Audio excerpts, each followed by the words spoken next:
네, 시청자 여러분 안녕하십니까? 파이널샷 진행을 맡은 최효은, 신유정입니다. 네, 오늘 우리 증시 양시장 모두 다 상승세로 거래가 되고 있습니다. 간밤 증시 3대 지수가 일제히 상승하면서 거래를 마쳤는데 특히나 최근 한국 증시 같은 경우에 뉴욕 증시와 동조화되는 현상이 아주 강하기 때문에 간밤 증시의 흐름이 굉장히 중요합니다. 엔비디아가 주가가 빠졌음에도 불구하고 필라델피아 반도체 지수가 1% 이상의 강세 흐름을 보였고요. 그리고 정말 오래 쉬어갔던 테슬라가 다시 한번 반등 흐름을 나타내기 시작을 했습니다. 구겐하임 측에서는 지금 테슬라가 이렇게 오르는 것은 민 주식의 어떤 현상일 뿐이다 라고 선을 긋긴 했지만은 어찌됐던 간에 거래대금 자체가 전기차 쪽으로 들어온다라는 것은 한국 증시에는 굉장히 긍정적인 부분이기도 합니다. 네, 그래서 워낙 큰 폭으로 상승을 했기 때문에 우리 시장 안에서 특히나 2차 전지 섹터 안에서 어떠한 영향을 받게 될 것인가, 테슬라만큼이나 또 힘을 받을 수 있을 것인가 기대감을 가득 안고 오늘 장을 시작을 했는데 정말 예상대로 기대감만큼이나 시장의 흐름이 좋았습니다. 어떠한 상황인지 또 어떻게 살펴보면 좋을지 잠시 후에 2차 전지에 관한 이야기 나눠보도록 하겠습니다. 네, 다만 여전히 외환 시장 불안하고 달러 인덱스도 불안합니다. 전반적인 시장의 리스크부터 먼저 살펴보고 가도록 하겠습니다. 간밤에 골드만삭스는 하반기의 문제는 두 가지다라고 이야기를 했는데 가장 첫 번째는 밸류에이션입니다. 일단 시장에 전반적으로 종목들이 크게 올라온 상황입니다. 그렇기 때문에 가격에 대한 부담감이 분명히 있다라고 의견을 제시를 했고요. 또 정치적인 리스크가 증가하는 것도 하반기의 리스크다라는 투자 의견을 제시를 했습니다. 단순히 트럼프 리스크가 문제가 아닙니다. 유럽 연합 안에서의 흐름을 잘 보셔야 될 것 같은데 프랑스의 1차 조기 총선 결과가 나왔습니다. 프랑스는 유럽의 최대 강국입니다. 최근에 애널리스트들은 2주간 프랑스의 우량 기업 실적에 대한 기대치를 하향 조정하고 있습니다. 이유가 무엇일까요? 극우파 정당이 다수를 차지했기 때문입니다. 일주일 동안 프랑스의 주식형 펀드 환매액이 4주 만에 최고치를 기록했다고 합니다. 그만큼 정치적인 리스크가 높아지고 있다고 평가를 해볼 수 있을 것 같은데 정치적인 리스크 부상에 유럽 펀드 자금의 유출이 심화가 되고 있고요. 유럽 연합의 양대축인 독일의 극우 정당도 현재 기세가 올라가고 있는 상황입니다. 프랑스의 극우 정당인 국민연합이 25% 이상을 차지하면서 이제 정권 교체에 대한 우려감이 나오고 있습니다. 단순히 프랑스만의 문제가 아닙니다. 독일도 문제고요. 전체 유럽 의회 선거 결과도 마찬가지였습니다. 지난달 7일부터 9일까지 유럽 의회 선거가 진행이 됐었는데 비슷한 경향이 나타났다고 합니다. 27개 회원국 가운데 3억 7천만 명이 중도 우파를 선택을 했습니다. 중도 우파인 EPP 정당이 보시다시피 25% 이상을 차지한 상황이고요. 특히나 반이민, 친러시아 보호 무역주의를 앞세운 약진이 이어지고 있기 때문에 현재 시장은 걱정을 하고 있는 겁니다. 그렇다면 한국 증시의 영향은 어떨까요? 바로 만나보시죠. 교보증권은 이러한 유럽 연합의 정치적인 변화에 대해서 꽤나 큰 리스크다라고 판단을 했습니다. 그래서 극우와의 동거는 처음입니다만 이라는 제목의 리포트를 내기도 했습니다. 이코노미스트는 폴리코노미의 현상이 확산될 것이다라고 전망을 했는데 이 폴리코노미는 폴리틱스와 이코노미가 합쳐진 합성어입니다. 경제가 정치에 휘둘리는 현상인데요. 그러니까 정치 이 업계에서 먼저 정책이 나오고 난 후에 경제가 움직이는 겁니다. 관세를 올리고 반도체와 AI 첨단 산업 분야에 정부가 개입될 전망이다라는 이야기 나오고 있고 미국과 비슷한 정책을 펼칠 수 있다라는 우려가 나오고 있습니다. 극우 정당이 우세하면은 아무래도 자국주의로 더 이어질 가능성이 높겠고 그렇게 된다면 한국은 피해를 볼 수밖에 없는 겁니다. 특히나 한국 배터리 업계가 크게 타격을 받을 것이다라는 전망이 나오고 있습니다. 유럽 연합의 기후 변화 환경 규제가 후퇴될 우려가 있기 때문입니다. 한국은 GDP에서 수출 차지 비중이 35%를 넘어가는 수출국입니다. 유럽은 미국과 중국에 이어서 세 번째로 큰 수출처인데요. 대유럽 연합의 수출 차지 비중의 1위는 자동차입니다. 특히나 최근 들어서 전기 자동차와 배터리의 수출도 늘어나고 있는데 만약 유럽 연합 측에서 친환경과 관련된 정책에 대해서 규제를 풀어주게 된다면은 한국이 현재 유럽으로 수출하고 있는 전기차라든지 배터리 쪽에서 수출이 좀 줄어들 수 있다라는 우려감 나오고 있습니다. 그리고 환율 시장도 결국에는 문제가 기대가 될 것으로 보여지는데요. 유로화 약세가 이어지고 있습니다. 한국 외환 시장에는 변수가 될 수 있다는 전망 나오고 있는데 유럽이 재정 적자에 시달리고 있음에도 불구하고 구급화가 만약에 진짜로 집권을 하게 된다면은 재정 지출을 늘릴 가능성이 높아지고 있는 겁니다. 글로벌 외환 시장에서 유로와 달러의 거래량이 가장 많기 때문에 유로화가 흔들리게 된다면은 달러 인덱스가 올라갈 것이 분명해지기 때문입니다. 현재 달러 인덱스는 105선에서 106선에서 움직이고 있는 상황인데 만약에 유로화가 약세를 보이게 된다면은 달러화는 더 강세를 보일 것이고 달러 인덱스가 108선까지 올라갈 것이다라는 전망 나오고 있습니다. 유로화 약세일수록 강달러 흐름이 강할 것으로 보여지는데요. 특히나 한국 같은 경우는 현재 금리 인하에 대해서 우려를 하고 있는 상황이기 때문에 강달러 기조는 코스피 코스닥 시장에 크게 좀 압력을 가할 가능성이 높아 보입니다. 계속해서 따라가 보시면 좋을 것 같고요. 그렇다면 현재 강세를 보이고 있는 전기차 관련 이슈 이어서 신유정 앵커와 함께 만나보시죠.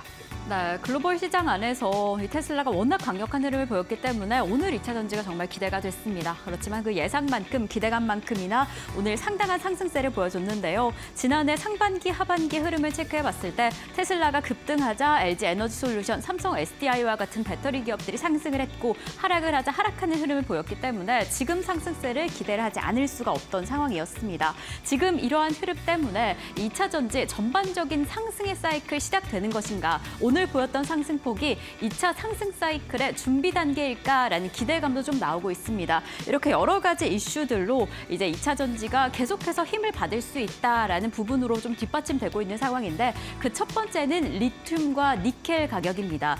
2차 전지 업황의 핵심 지표 중 하나로 꼽히고 있는 리튬, 니켈 가격이 최근에 바닥을 확인한 상황인데요. 이렇게 리튬 가격이 최고한 하락을 한 이후에 양극재 기업들의 평균 판매 단가가 증가한 상황입니다. 이러한 상황, 매출이나 실적으로 이어질 것이다라는 긍정적인 전망이 보여지고 있고 그리고 전기차 가격 경쟁력이 최근에 좀 올라오게 되면서 수요 증가로 이어질 것이다라는 기대감이 좀 보여집니다.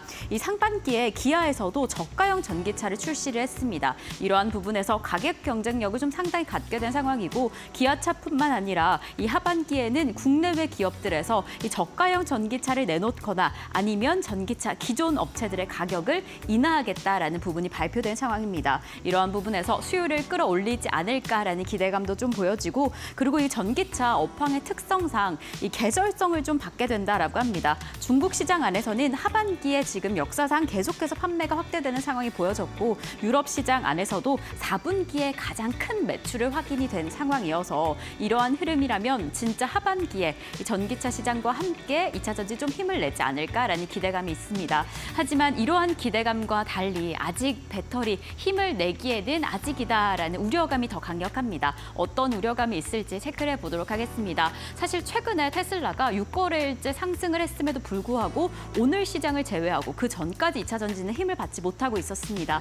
그래서 전기차 업황 개선 기대감으로 2차 전지까지 이끌어주기에는 아직 좀 부족하다라는 이야기가 나오고 있는 건데요. 이 전기차 성장세 그 자체에 대한 우려감도 있습니다. 하반기에 역사적으로 좀 판매량이 늘었다라고는 하지만 최근에 둔화되고 있는 이 수요상으로는 이 전기차 업황이 전반적으로 좋아지기엔 좀 부족할 수 있다라는 이야기가 나오고 있고요. 그리고 중국의 전기차 시장과는 달리 유럽, 미국 시장 안에서 이 전기차 수요 둔화가 더 강력하게 나오고 있는데 이 유럽, 미국 업체들은 3원계 배터리를 사용하기 때문에 우리나라의 배터리 시장을 끌어올리기에는 지금 좀 부진하게 보여지고 있는 주가를 끌어올리기에는 부족할 수 있다라는 이야기가 나오고 있습니다. 그래서 이런 상황 안에서 만약 배터리 업계가 하반기에 더 힘을 내지 못한다라고 한다면 이 ESS 부분에 눈을 좀 돌려보자라는 이야기가 나옵니다. 그래서 ESS가 배터리 시장 안에서 전기차가 아닌 새로운 모멘텀이 되어줄 수 있다라는 평가가 나오고 있는 건데요. 아무래도 AI 데이터 센터발 전력 수요가 늘어나게 될 것이고 그리고 최근에 이 재생에너지에 대한 관심 그리고 수요가 늘어나고 있는 상황 속에서 에너지 저장 서비스인 ESS 수혜가 좀 기대가 됩니다. 이미 미국 시장 안에서는 ESS 시장도 좀 확대가 되고 있습니다. 1분기 전년 대비 84%나 상승을 한 상황이고 특히나 이 재생에너지 관련해서 그리드 에너지 저장 시절에 대한 전망이 더 밝게 보여지고 있습니다. 이렇게 ESS 2030년에는 137기가와트까지 늘어날 것이다. 이 전년 대비 4배 이상 늘어날 것이다라는 긍정적인 전망이 보여지고 있어서 이러한 시점 안에서 이 배터리를 전기차 수요뿐만 아니라 ESS 관련해서 얼마나 더 힘을 받을 수 있을지 그 흐름까지 더해서 살펴보시면 더 좋을 것 같습니다.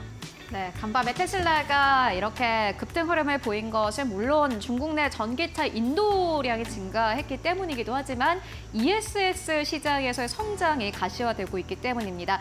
계속해서 따라가 보시면 좋을 것 같고요. 다만 한국 증시에 좀 압력을 주는 이슈가 있습니다. 금투세 이슈인데 저희가 특별한 좀 내용을 준비를 했습니다. 화면으로 함께 만나보시죠.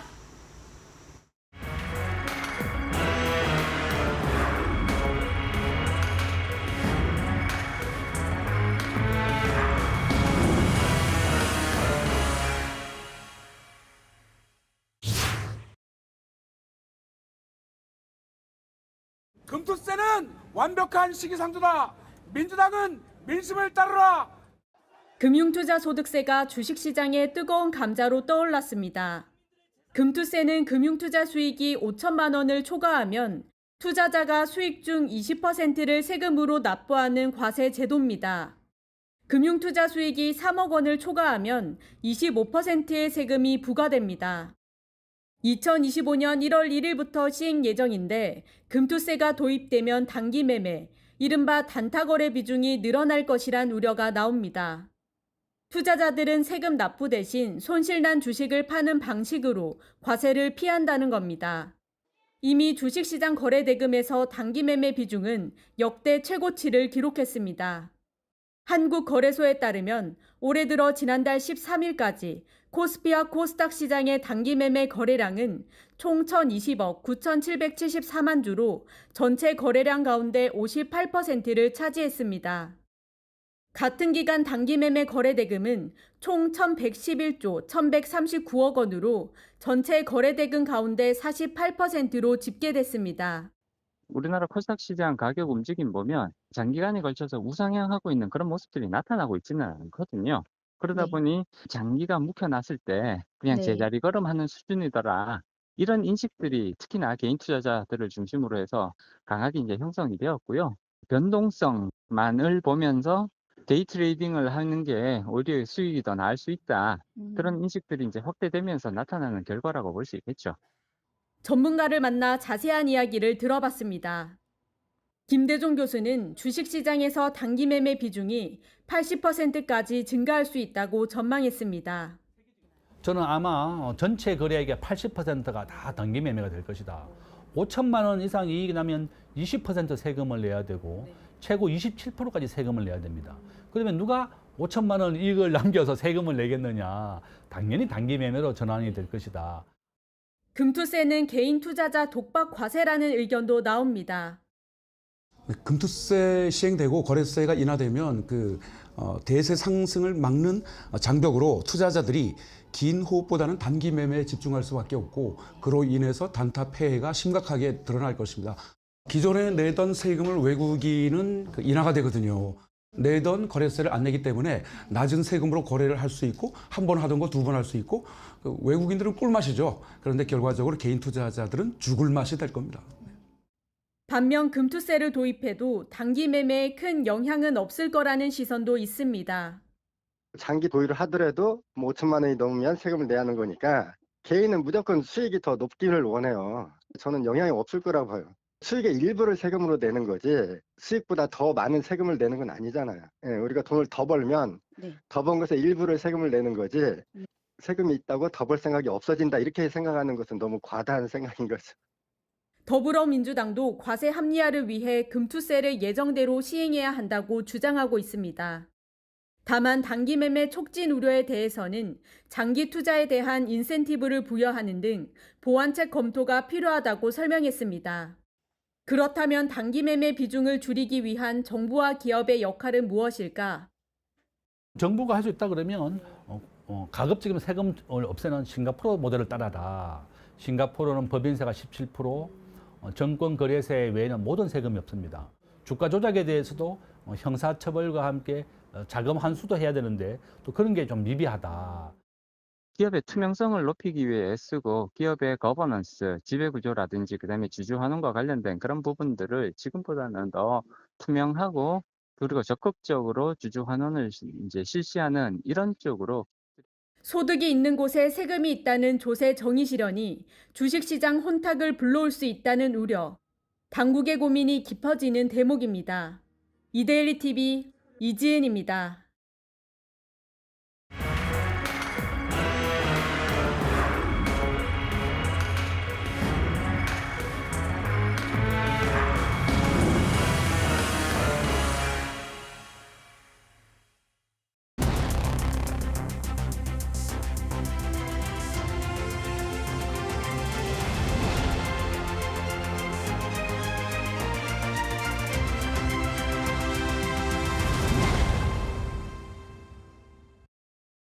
네, 7월 3일 수요일 시장 오후 2시 15분 지나가고 있습니다. 오늘 상승세를 보이던 양시장 오전 10시경에 좀 흔들리나 하는 흐름도 보였지만 그래도 지금 오후장 기준으로 양시장 모두 상승을 하고 있습니다.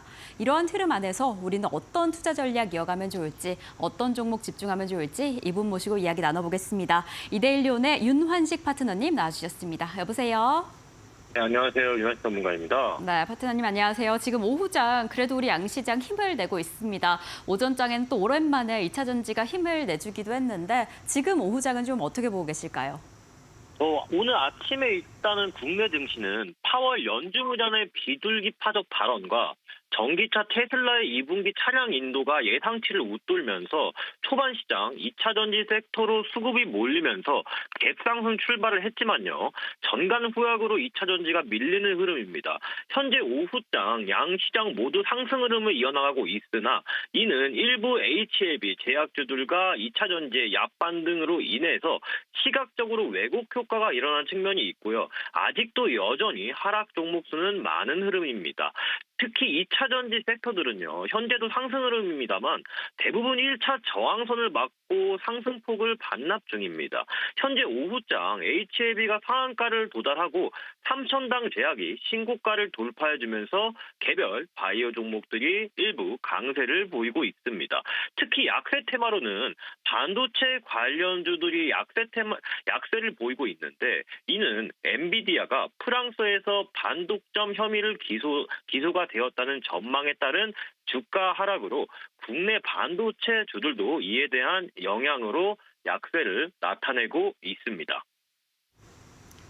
네, 오늘 장 초반에 2차 전지가 워낙 강력한 흐름을 보였는데 그에 비해서는 지금 상승폭을 조금은 반납한 상황입니다. 그리고 반도체 관련주들도 약한 흐름을 보이고 있지만 오늘 시장 안에서 또 2차 전지만큼이나 눈에 띄는 게 바이오 관련 섹터가 아닌가 싶습니다. 뭐 전 종목은 아니지만 일부 바이오 종목들 개별적인 이슈로 인해서 강세를 보이고 있는 상황인데 혹시 파트너님 이 안에서 어떤 종목을 오늘의 공략주로 보고 계실까요?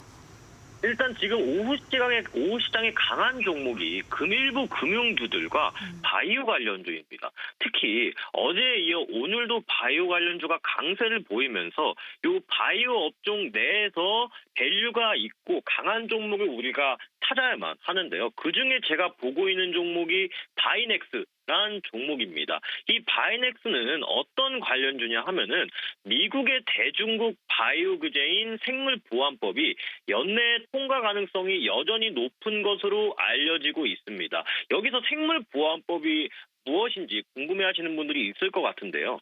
생물보안법이란 중국 공산당과 연계된 기업이 제조한 제품 또는 서비스 이용을 금지해서 미국 바이오 산업의 중국 의존도를 낮추는 법입니다.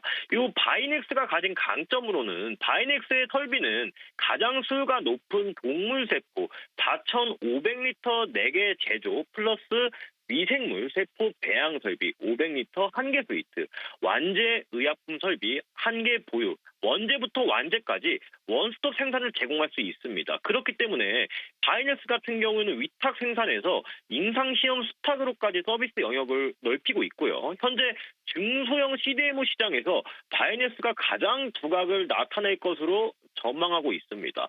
특히 더불어서 기술적 분석 관점에서는 현재 저점을 올리며 박스권 돌파를 시도 중입니다. 거래량이 들어오며 17,000원 돌파 시 큰 시세도 예상됩니다. 그래서 매수가를 제가 공략해드리면 15,500원부터 현재가인 16,200원 사이에서 비중 5에서 10%로 한번 공략을 해볼 수 있겠고요. 목표가는 17,300원. 9시부터 자율 매도를 시행하시면 되겠습니다. 아무리 좋은 종목도 여러분들 손절가는 요즘 같은 시장에 필수로 손절선을 잡아놔야 되기 때문에 손절가는 14,700원 이탈 시 손절하는 걸 원칙으로 시행하셔 주시면 될 것 같습니다. 이상입니다. 네, 오늘은 오후장 공략주로 바이넥스 잡아주셨습니다. 미국이 중국을 향한 바이오 규제 관련해서 우리나라 기업이 좀 수혜를 받지 않을까라는 기대감이 드는데요. 특히나 바이넥스 같은 경우에는 중소형 CDMO 관련해서 좀 강력한 기업으로 보여집니다. 오늘 오후장에서 어떤 흐름을 가져가게 될지 조금 더 주의 깊게 살펴보시면 좋을 것 같고요. 파트너님과는 오늘 여기에서 인사드리겠습니다. 오늘도 감사드립니다. 네, 감사합니다. 네, 이렇게 강세를 보이고 있는 시장 안에서 어떤 종목이 또 수급적인 특징을 가지고 있는지 외국인과 기관의 강력한 수급이 들어오는 기업들 최혜운 앵커와 함께 살펴보도록 하겠습니다. 네, 먼저 외국인 수급입니다. 오늘 코스피 안에서 외국인 투자자들은 바이오주, 그 가운데서도 삼성 바이오로직스를 가장 많이 담고 있습니다. 최근에 가장 큰 변화가 외국인 투자자들이 이 삼성 바이오로직스와 같은 바이오 기업을 사들인다는 건데요. 오늘 두 번째로는 역시나 마찬가지로 의외의 기업입니다. 포스코홀딩스인데 오랫동안 조정이 있었던 기업입니다. 오늘 시장에서 강력한 매수 들어오고 있고요. 세 번째로는 LG 에너지솔루션입니다. 네 번째로는 KB금융, 다섯 번째로는 삼성전자, 우선주 담고 있습니다. 오늘 시장에서는 지금까지 정말 오래 쉬어갔던 업종과 기업들 담고 있고 여기에 더불어서 실적 계속해서 기대감 나오고 있는 금융주들도 담고 있습니다. 다만 매도하는 기업들 살펴보면은 최근 들어서 주가의 상승폭이 가팔랐던 기업들 중심으로 오늘 시장에서 매도 흐름 나오고 있습니다. 어제까지는 담았던 SK 하이닉스, 삼성전자 같은 반도체 기업들 오늘 시장에서는 팔고 있고요. 다만 SK 하이닉스 쪽으로는 계속해서 줄매도 이어지고 있습니다. 그리고 아모레퍼시픽도 오늘 시장에서 두 번째로 가장 많이 팔고 있고 그리고 세 번째로는 삼성 SDI 올라와 있습니다. LG 엔솔은 사는데 삼성 SDI는 팝니다. 어떠한 차이가 있는지를 확인해 보시면 좋을 것 같습니다. 네 번째로는 삼성전자, 그리고 다섯 번째로는 어제 또 강세 흐름이 나왔던 H현대일렉트릭 올라와 있습니다. 코스닥 안에서의 수급 흐름 함께 만나보시죠. 네, 오늘 코스닥 안에서는 에코프로를 외국인들이 가장 많이 사들이고 있습니다. 역시나 마찬가지로 매수와 매도를 계속해서 오고 가는 기업인데 오늘 시장에서는 외국인들의 매수와 함께 강력한 상승 흐름 나타내고 있습니다. 세 번째로는 리노공업, 네 번째로는 삼천당 제약입니다. 어제 시장에서도 강세 흐름 나왔는데 오늘 시장에서도 네 번째로 현재 이름 올리고 있고요. 다섯 번째로는 HLB 올라와 있습니다. 매도하는 기업들 살펴보면은 실리콘투 오늘도 외국인들이 현재 팔고 있습니다. 두 번째로는 HLB 제약, HLB 계열사 안에서도 HLB는 매수하지만은 HLB 제약은 현재 매도하는 흐름 나타내고 있고요. 바이넥스 오늘 세 번째로 가장 많이 매도하고 있습니다. 사실 셀트리온 향인데 오늘 외국인들이 셀트리온을 매수하고 있음에도 불구하고 바이넥스는 현재 구간에서 매도하는 흐름 나타내고 있고요. 네 번째로는 알테오젠, 다섯 번째로는 오스코텍 올라와 있습니다. 그렇다면 오늘 시장에서 기관 투자자들은 코스피 안에서의 수급 흐름 어떨까요? 함께 만나보시죠. 오늘 기관과 외국인들의 쌍끌이 매수가 나오는 기업이 LG 엔솔입니다. 기관이 오늘 시장에서 가장 많이 사들이고 있습니다. 코스피, 코스닥 양시장 합쳐서 모두 다 많이 사들이고 있고요. 두 번째로는 삼성전자입니다. 세 번째로는 LG화학인데 특히나 하반기에는 화학업종이 좀 올라올 것이다라는 증권사 코멘트 나오고 있습니다. 오늘 세 번째로 가장 많이 담고 있고 일단 LG 엔솔발로 LG화학도 함께 올라옵니다. 네 번째로는 신한지주, 그리고 다섯 번째로는 메리츠 금융지주 올라와 있습니다. 기관과 외국인 투자 모두 다 2차 전지 쪽 그리고 금융주들을 사들이고 있는 흐름 현재 포착되고 있고요. 다만 매도하는 기업들 살펴보면은 오늘 시장에서 보험사인 삼성생명을 가장 많이 매도하고 있고 두 번째로는 포스코 퓨처엠 올라와 있습니다. 세 번째로는 APR, 네 번째로는 아모레퍼시픽 올라와 있는데 외국인과 기관의 쌍끌이 매도가 나오는 게 아모레퍼시픽입니다. 다섯 번째로는 LIG 넥스원 올라와 있습니다. 이어서 코스닥 안에서의 수급 흐름 함께 만나보시죠. 네, 오늘 코스닥 안에서는 기관 투자자들이 넥슨 게임즈를 가장 많이 사들이고 있고 두 번째로는 에코프로 BM 올라와 있습니다. 세 번째로는 삼천당 제약, 외국인과 기관이 계속해서 매수 들어옵니다. 삼천당 제약이 바이오 안에서 대장주가 될지를 확인해 보시면 좋을 것 같고요. 네 번째로는 PNT, 다섯 번째로는 펩트론 올라와 있습니다. 매도하는 기업들 살펴보면은 오늘 코스닥 시장에 상장한 기업입니다. 하스고요. 두 번째로는 HPSP, 세 번째로는 PSK홀딩스, 네 번째로는 테크윙, 다섯 번째로는 IMBDX 올라와 있습니다. 지금까지 수급 상황 함께 살펴보고 왔습니다. 자, 이렇게 외국인과 기관이 많이 담아내고 덜어내는 종목들을 체크를 해봤습니다. 그렇다면 또 어떤 종목들이 이렇게 강력한 수급적인 특징을 가지고 움직이게 될까요? 지금 오후장의 특징 이분 모시고 이야기 나눠보겠습니다. 벤자민 투자연구소의 신일섭 소장님 나와주셨습니다. 소장님 어서 오세요. 네, 안녕하세요. 네, 오장 지금 모두 상승을 하면서 흘러가고 있습니다. 저희가 소장님과 함께 오늘 또 수급적 특징을 가지는 종목들 체크해 보려고 하는데 소장님께서 한마디로 좀 저PBR주의 대반란이다라는 이야기를 나눠주셨습니다. 좀 가격적인 매력도를 가지고 저PBR 관련주가 얼마나 또 힘을 갖게 될지 오늘 살펴보면 좋을 것 같은데 그래서 준비해 주신 첫 번째 종목 바로 현대글로비스입니다. 오늘 시장 안에서 지금 시점 기준으로 4%대 상승을 보이고 있는데 어떤 특징 좀 가지고 있는 종목일까요? 네, 일단 뭐 기업의 업종이나 섹터 분류를 떠나서 공통적으로 네. 왜 진작에 이러지 않았을까? 지금 이렇게 하니까 시장에서 반응을 하잖아요. 네. 그러니까 예를 들어서 프로야구 선수나 프로축구 선수가 골을 잘 넣거나 프로야구 선수가 홈런을 잘 치는데 왜 인기가 없을까? 그 선수는 뭐 때문에 인기가 없는지 아세요? 팬들한테 사인을 안 해주고 팬들한테 인사를 안 하고 지나치고 이렇기 때문이에요. 만약에 그 선수가 변해보세요. 그럼 반응을 합니다. 지금 이게 똑같아요. 지금 현대글로비스나 KB금융 두 종목 먼저 나오는데 네. 둘 다 실적이 나빠서 주가가 오르지 않은 게 아니거든요. 지금 이게. 문제가 뭐였냐면 지금 이런 모습을 안 보였기 때문이에요. 왜 이런 모습을 안 보였죠? 지금 보이니까 이런 극적인 반응이 오는데 네. 예를 들어서 지금 우리가 저PER, 저PBR이라는 게 만약에 그게 정말 저평가라면은 저평가된 것을 가만히 시장에 놔두지 않습니다.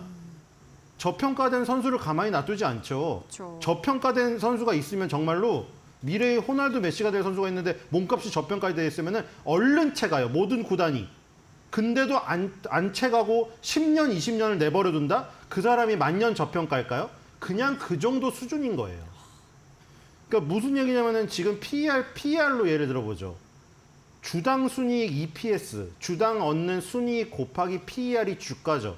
그러니까 PER이 주당 순이익에 비해서 몇 배 정도로 표현이 되고 있는가 주가가 그거잖아요. 그럼 예를 들어서 지금 현대글로비스 볼까요? 2021년도에 네. EPS가 2877원이고요. 그 다음에 31,729원으로 EPS가 올라갔죠. 여기서 만약에 주가도 같이 올라갔다면 PER이 올라가야 되는데 PER은 8배에서 5배로 떨어집니다. 무슨 얘기죠? EPS가 올라갔는데 PER이 떨어졌다는 거는 주가가 떨어졌다는 거예요. 네. 그렇죠? 그리고 지금 뭐 KB금융 나중에 하겠고 만약에 이게 뭐 여러 가지 예를 들어야 조금 더 확률적으로 높겠지만 대표적으로 이렇게 해도 뭐 찾아보시면 돼요. 예를 들어서 덴마크의 노보노디스크 너무 멀 수도 있는데 노보노디스크 지금 예를 들어 PER이 2019년에 23.53이었는데 그 뒤로 쭉 어떻게 됐냐면 25.30, 33.89, 39.08, 38.19. 그러니까 꾸준히 계속 PER이 올라가는 추세죠. 그러게요. 이게 무슨 얘기죠? 주당 순이익이 노보노디스크가 올랐을까 안 올랐을까요? 당연히 올랐죠. EPS가 올랐는데 PER이 올랐다는 얘기는 주가도 같이 오른 거예요. EPS가 오른 것보다 주가가 훨씬 더 가파르게 올랐기 때문에 PER이 오른 겁니다. 그러니까 이런 것들은 PER이 올라서 고평가가 아니라 시장의 평가가 인기가 많아서 인기가 높아진 거를 PER이 대변을 하는 거예요. 근데 왜 현대글로비스는 실적이 좋은데도 주가가 안 오를까요? 인기가 없으니까. 왜요? 주주 환원 정책을 제대로 안 했으니까. 근데 지금 하고 있죠, 갑자기. 지금 뭐 현대글로비스만 그런 것들이 아니잖아요. 지금 그 공시 나온 걸 보시면은 대부분 HTS 다 오른쪽 마우스 클릭해서 하면 나옵니다.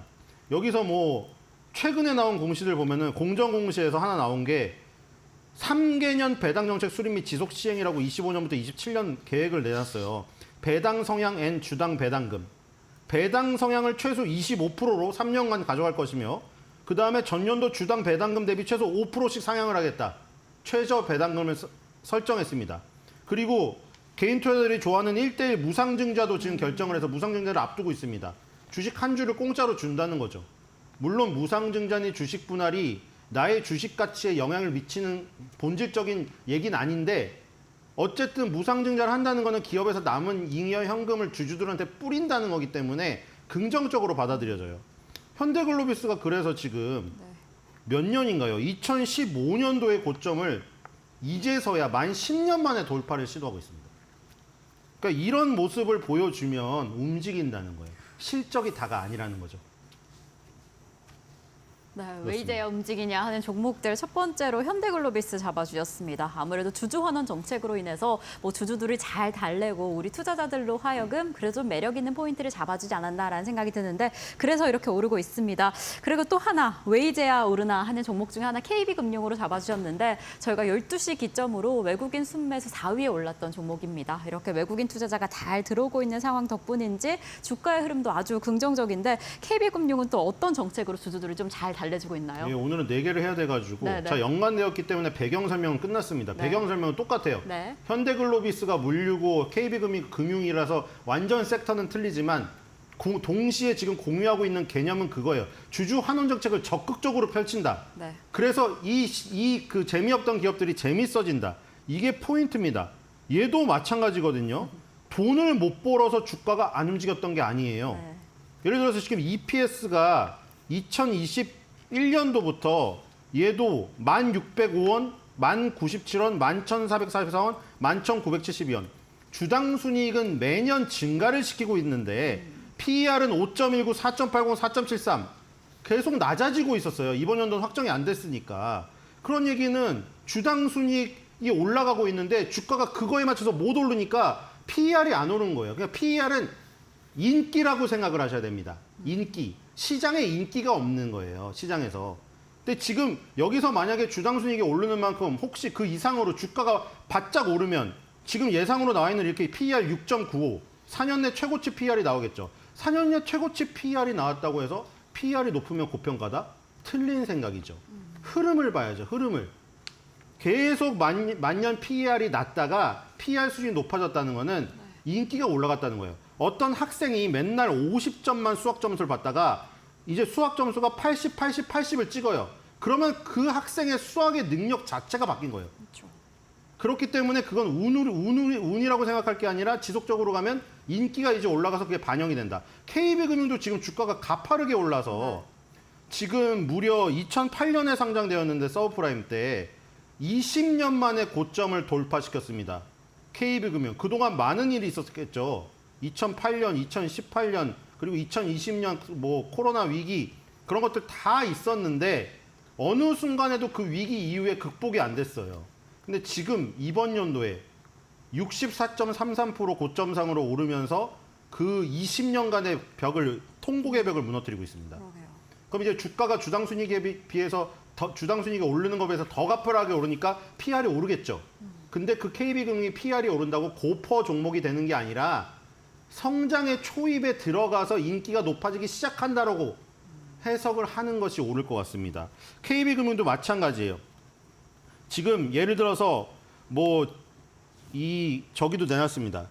현대글로비스랑 똑같이 주주 환원 정책을 적극적으로 내놨고 그리고 KB금융뿐만 아니라 현대글로비스랑 통틀어서 얘기를 하면은 나라에서도 도와주고 있어요. 지금 정부에서 혹은 야당에서 주주 보호를 하는 법안을 무더기 발의를 하고 있고 거기다가 해외 사정도 도와주고 있습니다.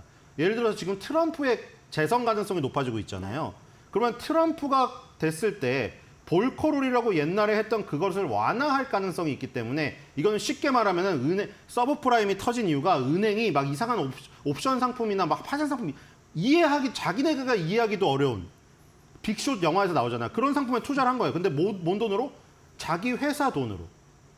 이게 풀압이라고 해서 풀압. 네. 풀압 트레이더라고 증권사 자기 돈으로 매매하시는 분 계시잖아요. 근데 그게 왜 문제가 되느냐? 고객 돈이면 요즘에 사실 고객 돈도 막 1,000억 원씩 횡령해가지고 좀 그렇긴 한데 도덕적 모럴 해저드가 일어났는데 보통 고객 돈이면은 신경을 더 쓰게 돼요. 고객 돈을 잃을까 봐. 근데 자기 자본, 자기 돈이면은 잃을 게 별로 고객 돈보다 신경을 안 씁니다. 그래서 더 철저하게 다뤄야 된다. 서브프라임 위기를 반성해야 된다고 해서 볼커 의장의 그 표현을 따서 볼커룰을 해놨는데 오바마가 시도하고 트럼프는 그걸 완화했어요. 민주당하고 오바마는 그걸 지지하고 그 당시에 지금 옐런 재무장관이 그때 FRB 의장이었어요. 지금은 파월로 바뀌었죠. 근데 그거를 반대한 사람이 파월 의장이고 트럼프 공화당입니다. 다시 그 세트가 지금 완성될 상황이 높아지고 있죠. 트럼프 대통령의 파월 의장의 공화당.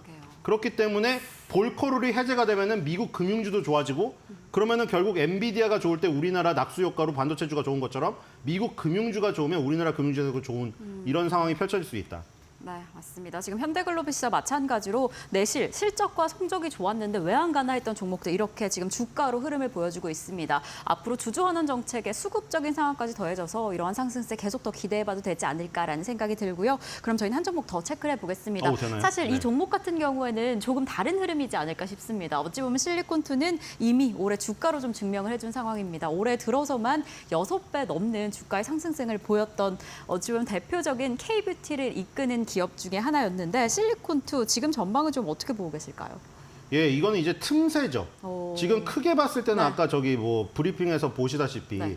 2차 전지가 초반에 강세를 보이다가 조금 쭈그러들고 초반에 2차 전지보다 조금 눌렸던 금융주가 지금 끝까지 장 끝날 때까지 지금 유지를 하면서 약간 시세를 역전시켰거든요, 오늘 하루가. 근데 그 중간에 있는 게 중소형 화장품주들. 중소형 화장품주들은 그냥 약간 중간 상태에서 보합 상태로 치고받는 그런 수준입니다. 코스메카 코리아, CNC 인터넷은 약조정에 들어갔고요. 실리콘2는 이 상황에서도 플러스를 다시 기록을 했어요. 실리콘2가 좋은 점은 예를 들어서 화학에서 따지면 송원산업 같은 존재입니다. 또 너무 멀렸나요? 송원산업같이 가소제를 만드는 업체가 롯데케미칼이 제일 잘 되던 대한유화가 잘 되던 NCC 나프타 크래커 센터를 갖고 있는 누가 제품을 잘 팔던 가소제는 어디나 들어가야 되는 거기 때문에 이득을 보는 거예요. 실리콘도 마찬가지예요. 네. 예를 들어서 아이패밀리 SC가 1등을 하던 클리오의 제품이 1등을 하던 VT의 제품이 1등을 하던 마녀공장의 제품이 1등을 하던 실리콘2는 중간 허브 역할을 하는 거죠. 걔네들을 홍보해주고 물류를 담당해주고 그렇기 때문에 누가 1등을 하든지 그 하이만 커지면 되는 겁니다. 그렇기 때문에 그런 부분에서 더 유리한 부분이 있죠. 그래서 지금 실리콘2는 이번 달에 조정을 하고 있는데 2달 연속 크게 상승했죠. 2024년 5월 달에 179.39, 6월 달에 43.58, 거의 두 개 합치면 200% 넘는 상승을 하다가 이번 달에 조정을 하는데 조정이 마이너스 4.36이에요. 그러니까 굉장히 강하다는 얘기죠, 흐름이. 그렇기 때문에 큰 조정 없이 기술적인 이격이 이동평균선이 붙으면은 또 상승을 하거나 지금 횡보를 하면서 결국에 밑에서 올라오는 이동평균선을 기다리는 흐름. 그냥 크게 밑으로 빠지기는 어려워. 왜냐하면 밑에서 다들 살려고 기다리고 있기 때문에. 그래서 아까 전에 말한 대로 이 브랜드 다변화를 과잉 재고 없이 성공했습니다. 무슨 얘기냐면은 물건을 많이 받아놓은 다음에 안 팔리면 얘네가 다 안 나야 되는데 얘네는 지금 실리콘2는 여기서 확실한 슈퍼 갑의 위치에 있기 때문에 물건을 조금씩만 초도 물품만 딱 받아요. 그래서 마케팅을 쳐봤다가 얘가 될 것 같다 하면은 반응이 있으면 더 많이 받아요. 그게 실리콘2가 여기서 이 절대적인 존재이기 때문에 이게 가능한 겁니다. 그러니까 실리콘2는 지금 약간 해자의 입장에 섰다. 그래서 지금 코스메카 코리아나 CNC 인터넷은 마이너스를 기록하고 있는 반면에 실리콘2는 오늘도 플러스를 기록하고 있다. 위험성이 참 낮아 보이네요. 네, 다시 올라간다면 오늘 플러스를 기록하고 있는 게 또 수익이 크겠죠. 네, 할 수 있다. 지금 실리콘2 살펴보시면 화장품 섹터 자체의 수혜감을 가장 많이 가져갈 기업이 아닐까라는 생각이 듭니다. 최근에 조정세를 보이고 있지만 그럼에도 불구하고 그 강력한 탄탄한 흐름을 보이고 있어서 이러한 추세 계속해서 지켜보시면 좋을 것 같고요. 오늘 이야기해 주신 세 종목 조금 더 관심 있게 살펴보시면 좋을 것 같습니다. 자, 그럼 저희는 소장님과 함께 오늘 여기에서 인사드리도록 하겠습니다. 오늘도 너무 감사드립니다.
네, 이어서 이슈 체크 시간으로 이어가 보도록 하겠습니다. 하반기 시장에서는 어떤 것들을 보고 좀 전략을 어떻게 짜면 좋을까요? 오늘은 인사이트 K의 배종찬 소장 모시고 이야기 나눠보도록 하겠습니다. 안녕하십니까? 안녕하십니까? 네, 이제 하반기 시작인데 보니까는 뭐 늘 그랬지만 반도체, 자동차 이런 쪽 봐야 된다라는 의견 나오고 있습니다. 소장님께서 어떻게 보십니까? 그렇죠. 물론 이제 우리가 기회가 될 만한 다른 섹터의 다른 종목들을 눈여겨보실 필요가 있습니다. 네. 그 전에 꼭 한번 말씀드리고 싶은 게 뭐냐면 저도 뭐 주식이나 경제 분석을 20여년간 해왔지만 이런 말씀 꼭 드리고 싶어요. 너무 조급해하지 마라. 그러니까 서두른다고 해서 일이 되는 건 아니다. 그래서 참 세상만사 세웅지 마라고 네. 어떤 날은 좀 일이 잘 풀리고 투자 수익도 오르고 내가 투자한 종목들이 또 수익률도 높고 막 또 입이 귀에 걸립니다. 근데 어떤 날은 또 시무룩해지죠. 맞아요. 잘 안 풀리고. 하지만 또 그러다 보면 또 시간이 지나면 잘 풀리고 그렇습니다. 여러분들한테 강조드리고 싶은 것은 저는 한 지난 20년간을 지나와 생각해보니까 그래도 주식을 통해서 꽤 돈벌이가 됐다. 수익을 올렸다.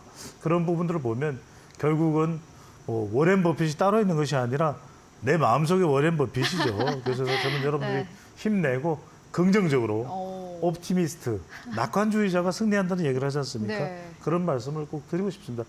결국 증시라는 것도 우리가 투자할 수 있는 하나의 시장이 만들어져 있는 것이기 때문에 계속해서 관찰하고 애정을 가지고 있으면 또 좋아질 일이 생긴다. 우선 조금 긍정적인 말씀을 드리면 대체적으로 이건 제 생각뿐만 아니라 그래도 한 3천 정도를 코스피가 갈 수 있다. 이런 전망들이 나오고 있거든요. 3,000P. 3,000P입니다. P 본다는 이야기 아니니까 여러분들 긍정적으로 보셔도 좋을 것 같고요. 그런 이유 중에 하나가 이제 제가 꼽은 것은 오늘 제가 주목해서 보는 변수는 외국인이에요. 그러니까 외국인은 결국 기관입니다. 그러니까 외국인을 여러분들 어떻게 보시면은 그래도 기관 중에서도 외국인의 뭐 미국의 투자 기관들 또 금융 기관들은 정말 기관들 중에서도 날고 긴다라고 하는 그런 곳 아니겠습니까? 네. 골드만삭스도 있고 그죠. 뭐 JP 모건도 있고요. 여러분들 그런 것들을 보면 이들 기관들도 다 무슨 이 기법이 있고 또 기대가 있으니까 그만큼 또 고객들을 끌어모으고 하는 것이기 때문에 아시아에서 그래도 우리 증시에 꾸준히 자금이 유입되고 있다는 것은 우리가 근본적으로 가지고 있는 기본적으로 가지고 있는 펀더멘털이죠. 나쁘지가 않습니다. 그만큼 우리가 아직도 좀 한국 증시가 저평가되고 있다. 그런 평가를 또 받고 있기 때문에 여러분들 좀 더 낙관적으로 지나치게 뭐 지나친 낙관주의에 우리가 또 매몰돼서는 안 되겠습니다만 좀 이익 전망치가 올라갈 수도 있다라고 하는 그런 전망들도 좀 저는 희망적으로 봐도 좋을 것 같다. 외국인들이 5월 달에는 1조 이상 또 매도를 했거든요. 그러다 보니까 외국인들이 뭐 털고 나가는 건가? 강달러니까 우리 시장이 주목을 못 받네 이렇게 생각하실 수가 있는데 최근에 또 매매 동향을 보면 외국인들이 더 들어오고 있는 상황이에요. 오히려 개인들은 국내 증시에서 팔고 미국 시장으로 가서 또 서학 개미화되는 현상이 나타나고 엔비디아 제가 그때 말씀드렸습니다. 이미 거품이 오를 때로 제가 말씀드린 건 나쁜 의미는 아닙니다. 흥행되는 이 버블이 나올 때쯤이면 사실 좀 늦었다 이렇게 볼 수가 있는 것이거든요. 하지만 또 기회는 옵니다. 그래서 외국인들이 이 6월 달 우리 시장에서 코스피에서 또 4조 5천억 원 정도를 또 매수했다. 이런 것들을 좀 눈여겨보실 필요가 있고 그럼 여러분들이 이제 궁금해하는 거는 그겁니다. 그러면은 어떤 섹터냐? 여전히 우리가 역동적으로 움직일 수 있는 반도체, IT, 자동차 또 꾸준히 실적을 쌓고 있는 금융기관들. 왜냐하면 여전히 한국은행의 금통위에서도 그렇게 과감하게 금리를 내릴 수 있는 상황은 아니거든요. 미국 연준은 심지어는 어떤 얘기를 하냐면 트럼프가 당선되면 금리 인상할 수도 있다 이런 얘기 하지 않습니까? 우리 이데일리 TV를 통해서도 보도를 내드리고 있습니다만 어떤 상황이 벌어질지 모릅니다. 그래서 여러 가지 상황에 대해서 중요한 것은 트럼프가 당선이 되든 바이든이 다시 재선이 되든 간에 우리는 어떤 대비를 하고 있는가, 내 주머니에는 뭐를 집어넣을 것인가, 이것들이 너무나도 중요하다라는 것, 이런 점에 우리가 좀 주목을 해두실 필요가 있을 것 같고, 거듭 말씀드리지만 수출이 잘 되고 있다는 것은 강달러 현상에서 수출 대금을 달러로 지급을 한다. 그것이 다시 국내로 들어오면 그만큼 이익이 된다는 것은 우리가 이 시간을 통해서 식음료나 화장품을 말씀드릴 때도 그런 말씀을 드렸어요. 네. 네, 알겠습니다. 진짜 중요한 이야기를 해주셨는데 하반기 시작이고 말씀처럼 최근에는 약간의 시장의 분위기 변화가 감지되고 있습니다만 애정을 가지고 주식시장에 현재 어떠한 이유 때문에 어떠한 섹터가 왜 움직이는가를 좀 잘 살펴볼 필요가 있겠다. 그렇죠.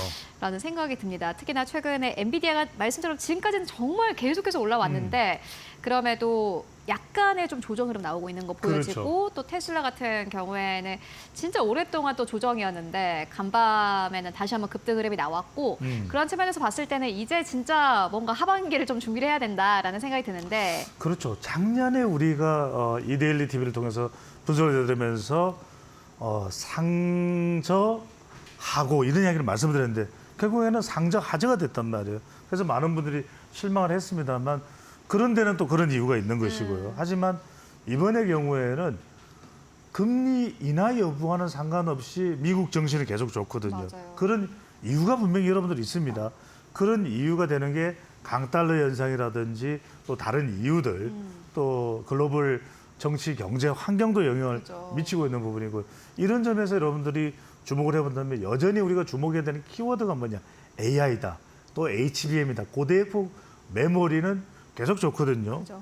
또 2차 전지와 관련해서 또 ESS는 또 좋을 수밖에 없는 그죠. 상황이고 네. 그런 부분들을 여러분들이 계속해서 눈여겨 보실 필요가 있다라는 건데 그렇다면 AI 랠리가 계속되고 있으니까 반도체 장비 쪽, 그다음에 IT 하드웨어, 또 가전 중에서도 여전히 우리가 가지고 있는 경쟁력은 또 제품들은 아이템들은 또 눈여겨 보실 필요가 있고 특히 이제는 조금 소프트웨어 쪽보다는 여전히 하드웨어와 관련해 있는 소프트웨어, 그러니까 AI도 주로 가속기 쪽이죠. 그렇지 않습니까? 그렇죠? 속도를 좀 빠르게 내주는. 그래서 여러분들 이런 걸 알고리즘을 물고 들어가면 AI 반도체가 또 전력 소모량이 기존의 반도체보다는 4배 이상 많다. 그러면은 전력 설비와 관련된 부분도 동반해서 좋을 수밖에 없다. 그래서 HD 현대 일렉트릭이 잘 나갈 수밖에 없는 것이고 그렇죠. 그런 점을 여러분들이 연계해서 외국인들도 투자를 하고 있다는 걸 보시면 될 것 같고요. SK 하이닉스가 정말 삼전하다가 이제 LSK 하이닉스 쪽으로 가지 않습니까? 맞습니다. 이건 뭐 차태원 회장의 개인적인 최근에 뭐 송사 이런 것과는 뭐 세계에 뭐다 어쩐다 이런 것과는 네. 상관없이 기업의 펀더멘털 자체가 좋게 이제 흘러가고 있는 이런 부분들을 눈여겨보실 필요가 있고 또 밸류업도 정부는 계속해서 강조를 하고 있거든요. 또 소비재와 관련해서도 여러 소상공인 지원과 관련된 정부 정책주도 좀 눈여겨보실 필요가 있습니다. 그래서 자동차, 은행, 보험, 지주사 이런 통신들도 여러분들이 좋을 수 있다. 하반기에 좀 주목해야 될 필요가 있고 2차 전지도 작년엔 좋았는데 올해는 뭐 좋겠느냐. 또 트럼프가 들어오면 이게 좋을 까닭이 있겠냐 생각하지만 그럼에도 불구하고 전략 수정은 좀 필요해 보입니다. 하지만 이따가 소개해드릴 텐데 여전히 2차 전지 내에서도 주목할 수 있는 또 종목이 있고요. 또 전기차에서도 주목해 볼 종목은 분명히 있다는 거. 이것도 놓치지는 말아야 되겠습니다. 네, 역시나 뭐 몇 번 강조해도 지나치지 않습니다. 결국에는 AI 반도체 최근 한국의 특산품이라고 하더라고요. 그렇죠. 김치보다도 더 잘 팔리고. K특이죠. 네, 그래서 좀 AI 반도체는 계속해서 좀 지켜볼 필요가 있겠다라는 생각이 들고 다만 한국 증시를 결국에는 움직이는 것은 외국인들의 수급입니다. 외국인들의 수급이 좀 집중되는 업종이나 이런 것들 한번 살펴보고 갈까요? 그렇죠. 일단은 이제 우리가 뭐 상반기에 외국인 투자가 매수세가 많았던 종목은 뭐냐. 아까도 말씀드렸듯이 반도체, 또 자동차, 또 금융 쪽이다. 이런 부분. KB금융도 최근에 외국인 매수세가 들어왔죠. 그런 부분들 여러분 눈여겨보실 필요가 있고요. 그리고 자동차 같은 경우에 이런 뉴스 여러분들이 놓치시면 안 됩니다. 최근에 이제 푸틴 대통령이 북한을 방문했을 때 김정은 위원장이 푸틴 대통령으로부터 선물 받은 러시아산 아우루스인가요? 2대를 가지고서 운전하면서 토닥토닥 뭐 스킨십을 하지 않습니까? 네. 그런데 그 러시아산 차량도 미국이 수출 금지를 하기 전에 우리 자동차 부품이 들어갔다는 거예요. 그러면 우리 자동차 부품의 경쟁력이 얼마나 대단하냐. 전기 자동차는 트럼프가 다시 정권을 집권하면은 좀 느슨해질 수 있지만 그럼에도 불구하고 여전히 내연기관 자동차의 자동차 부품도 우리 경쟁력 현대모비스나 여전히 있다라는 거예요. 만도도 그렇고 이런 부분들도 여러분들이 밸류 체인 차원에서 눈여겨보실 필요가 있고 그 외에 상반기를 보면 삼성물산이나 자원개발 같은 네. 쪽이죠.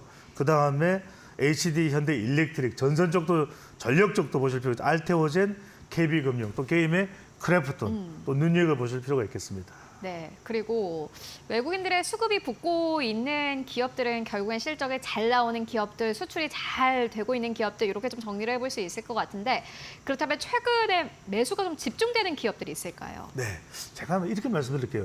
어떤 종목을 이렇게 제가 이제 소개를 해드리면 에이 그 종목 2달 전에 소개를 해주죠. 근데 이렇게 분석을 해드리는 이유는 여러분들 이걸 잘 보세요. 이런 종목과 비슷한 쪽이지만 아직 저평가되어 있는 기업이 있잖아요. 네. 이런 부분들을 여러분들이 찾아내고 여러분들의 기준에 또 리스트에 포트폴리오에 담아두실 필요가 있는 거예요. 제가 지금 소개해드리는 기업이 어디냐면 엔캠입니다. 엔캠이 왜냐하면 첫 번째 기술이 있다. 일단 엔캠이라고 하는 기업이 뭐냐면 2차 전지의 이 용액과 관련된 부분입니다. 항물질이죠. 전액 전문 기업인데 외국인 매수 상승세가 들어와요. 일단은 기술력이 있다라는 겁니다. 기술력이 우리가 NMP라고 해서 이걸 여러분들이 다 알 필요는 없지만 리튬 이온 배터리의 슬러리 제조 과정의 유기용매입니다. 유기용매니까 이런 화학 물질 제품을 개발하는데 기술이 있고 두 번째는 뭐냐 하면은 로케이션 위치입니다. 미국의 공장을 가지고 있어요. 이게 중요합니다. 그렇기 때문에 트럼프 집권을 하더라도 미국에 있는 회사를 내친다 이건 상상을 못해요. 리쇼링을 계속해서 강조했던 트럼프였기 때문에 최근에 토론에서도 발군의 능력을 발휘했죠. 상당히 좀 기울어져 가고 있다 이런 이야기도 나옵니다. 심지어는 미셀 오바마가 나와야 된다. 그죠. 뭐 10% 여론조사에서 앞선다 이렇게 나오지만 상당히 그렇게 되기는 좀 어렵습니다.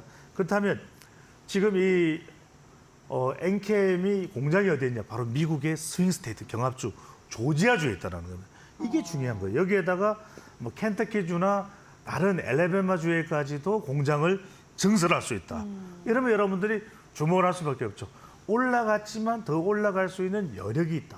이렇게 보실 수 있고 또 폴란드, 헝가리에 또 프랑스에 이 시설들을 구축한다라는 그만큼 국내가 아니라 해외에 이렇게 분산 시설을 가지고 있음으로써 상당히 경쟁력을 가지고 있었다. 자, 시간이 없으니까 짧게 소개 하나 더 해드리면 이번에는 엔테오젠이에요. 네. 알테오젠 참 알테오젠. 네. 여러분들이 실투, 실리콘투와 함께 배 소장님 제발 몇 달 전에만 좀 알려주세요. 자, 그렇게 되면 여러분들도 너무 이게 좀 투자가 아니라 투자는 여러분들이 개인 또 참고를 해서 여러분들이 최종 결정을 내리는 겁니다만 그게 좀 자칫 되면 이게 투기성 성격을 띌 수 있어요. 그래서 그렇죠. 거듭 말씀드립니다. 제2의 알테오젠을 개발할 필요가 있다. 왜 제가 거듭 말씀드립니다. 기술도 중요하지만 이러한 판매망이 든든하다. 그러니까 알테오젠이 이런 신물질 주로 이제 제형과 관련된 부분이죠. 우리가 얘기하는 키트루다 이 부분을 외국의 세계적인 제약회사인 MSD 여기에다 계약이 체결됩니다. 그러면 이 선수금이 들어오고 회사는 또다시 추가적인 부가가치를 누릴 수가 있거든요. 여기에다가 물질 이전 계약과 관련해서 제형 테스트가 또 막바지에 도달하면서 이런 하이브로자임이라고도 여러분들 하이브로자임도 대박 가능성이 있어요. 이런 부분들. 그렇다면 알테오젠이 지금 10배 올랐거든요. 이런 종목들을 제2의 제3의 알테오젠이 뭐가 될 수 있는가. 이런 부분을 찾는다면 여러분들의 투자에 또 수익에 또 새로운 어떤 기회를 찾는 데 상당한 좋은 또 여러분들의 투자 또 기법이 확보될 것으로 보입니다. 네, 알겠습니다. 참 주식시장은 어려우면서도 재밌는 것 같습니다. 늘 공부가 좀 필요할 것 같습니다. 지금까지 배종찬 소장과 함께 이야기 나눠봤습니다. 말씀 고맙습니다. 감사합니다.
시장을 움직인 이슈, 시장이 움직인 이슈, 마켓 무버입니다.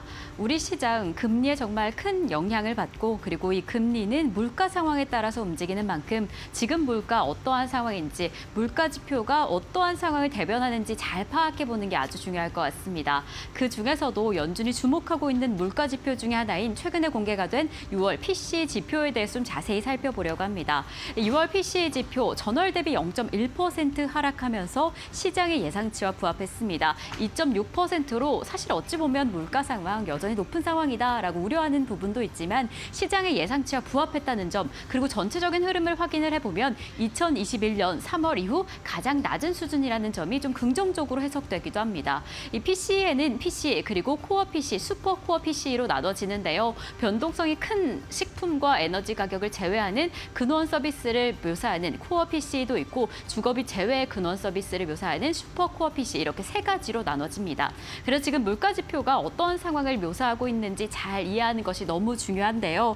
이 소비자들이 체감하는 이 물가 지표를 대표적으로 PCE와 CPI로 이해하시면 좋을 것 같습니다. 그래서 지금 이 CPI와 PCE 도대체 어떤 차이가 있는지 어떻게 살펴보면 좋을지 하나씩 살펴보도록 하겠습니다. 우선 둘 다 소비자들이 지금 물가를 어떻게 느끼고 있느냐를 묘사하는 아주 중요한 지표입니다. 하지만 이 PCE와 CPI는 서비스 종류, 어떤 종류의 서비스를 포함하고 있느냐, 그리고 각 서비스에 어느 정도 비중으로 묘사하느냐, 그에 따라서 좀 다른 지표로 보여집니다. 우선 CPI는 CPI 같은 경우에는 미국의 소비재 그리고 서비스 가격을 측정하는 지수입니다. 그리고 PCE는 의료, 보험, 복지 서비스와 같은 이 개인뿐만 아니라 제3자가 소비자를 위해서 지출하는 간접적인 비용까지 포함되어 있는 그 물가 지표를 말합니다. 그리고 CPI는 소비자, 도시 소비자들에 관한 통계를 말한다라고 한다면 이 PCE는 미국 전역의 이 도시뿐만 아니라 시골, 이 모든 가구 소비 대상을 포함하고 있기 때문에 이 전반적인 국민들의 소비 패턴을 묘사하는데 아주 중요하다라고 꼽히고 있습니다. 그리고 CPI는 이 포함되어 있는 구성 품목과 서비스 같은 경우에 2년마다 조정이 되는데요. 이 PCE는 조금 더 빨리 많이 조정이 됩니다. 매분기 조정이 되기 때문에 보다 신속하게 지금 어떠한 변화가 일어나고 있는지 어떠한 패턴이 일어나고 있는지 그 대체 효과가 더 빠르게 많이 반영되고 있습니다. 그렇기 때문에 연준에서 더 목표로 하면서 이 PCE를 주목하면서 금리를 결정하는 데 참고한다라고 합니다.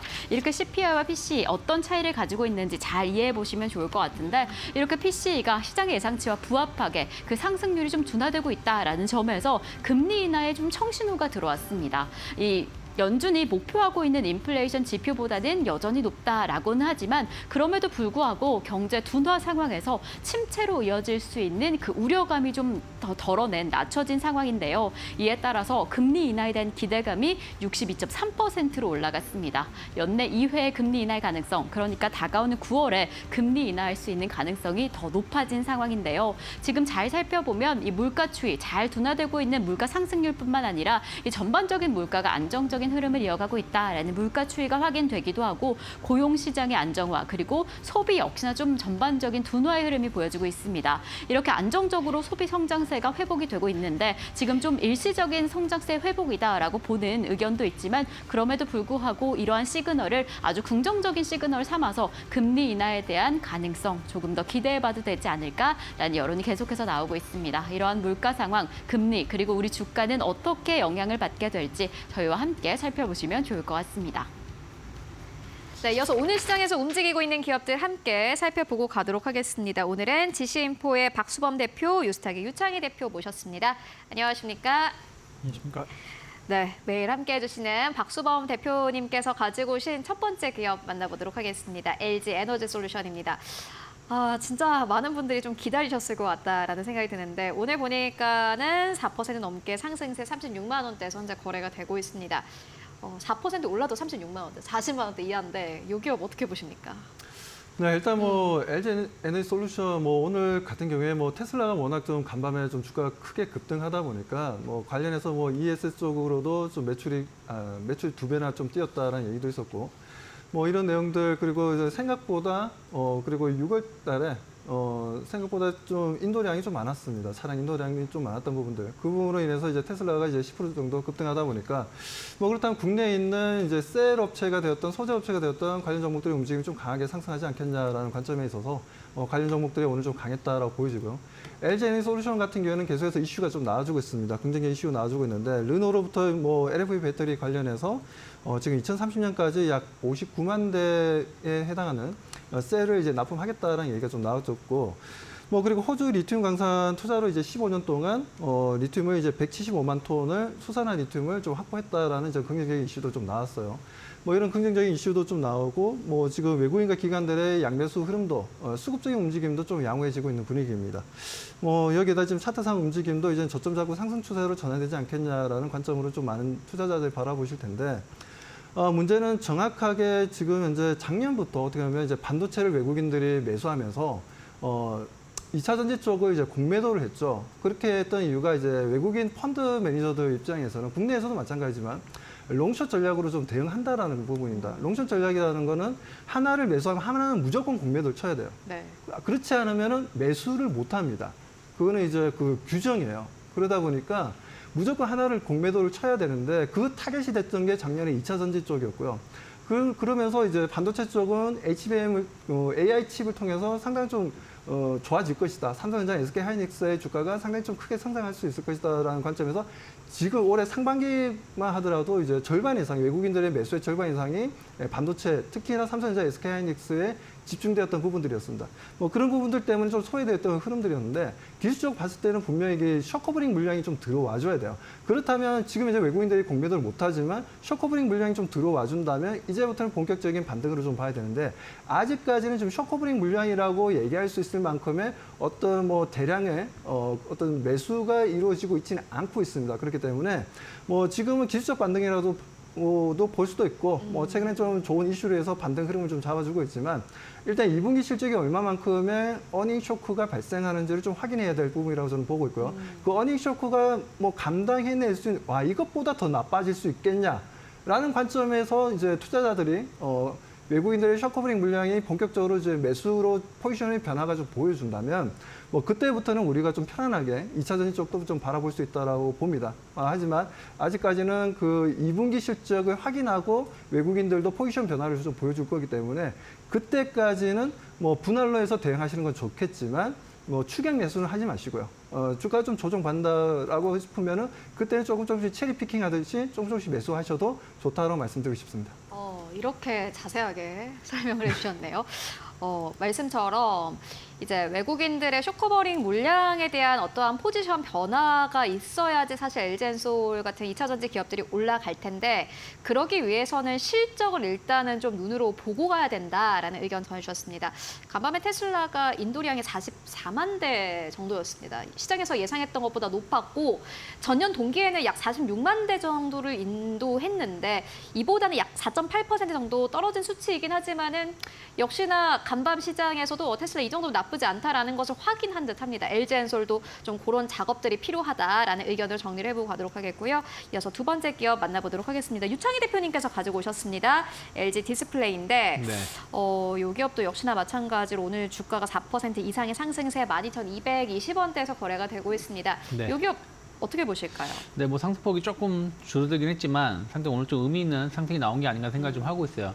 이제 곧 실적 시즌에 들어가다 보니까 좀 실적에 대한 어떤 기대감들이 있는 기업들이 최근에 계속 좀 좋은 주가 흐름을 좀 보여주고 있다 생각을 좀 하고 있고요. LG 디스플레이가 올 하반기에 3년 만에 흑자 전환에 대한 어떤 기대감들이 계속 나오고 있습니다. 또 이게 반짝 흑자가 아니라 내년에도 흑자가 조금 더 이어질 수 있다는 얘기가 계속 나오고 있는데 일단은 뭐 수익성이 없는 LCD 사업 부분이 정리가 되었고요. 특히 이제 OLED 시장으로 해서 이제 대형 OLED 시장은 지금 약간 주춤한 부분들이 좀 있어요. 뭐 프랑스 월드컵이 있다고 하더라도 뭐 이 부분은 이미 제품에 반영이 되어 있는 것이지 뭐 내일 모레 올림픽 하는데 지금 막 생산해서 판매하지는 않을 테니까요. 하지만 일단 그 중소형 패널, 특히 이제 중소형 패널이라 그러면 이제 대표적인 게 애플이라고 말할 수 있겠죠.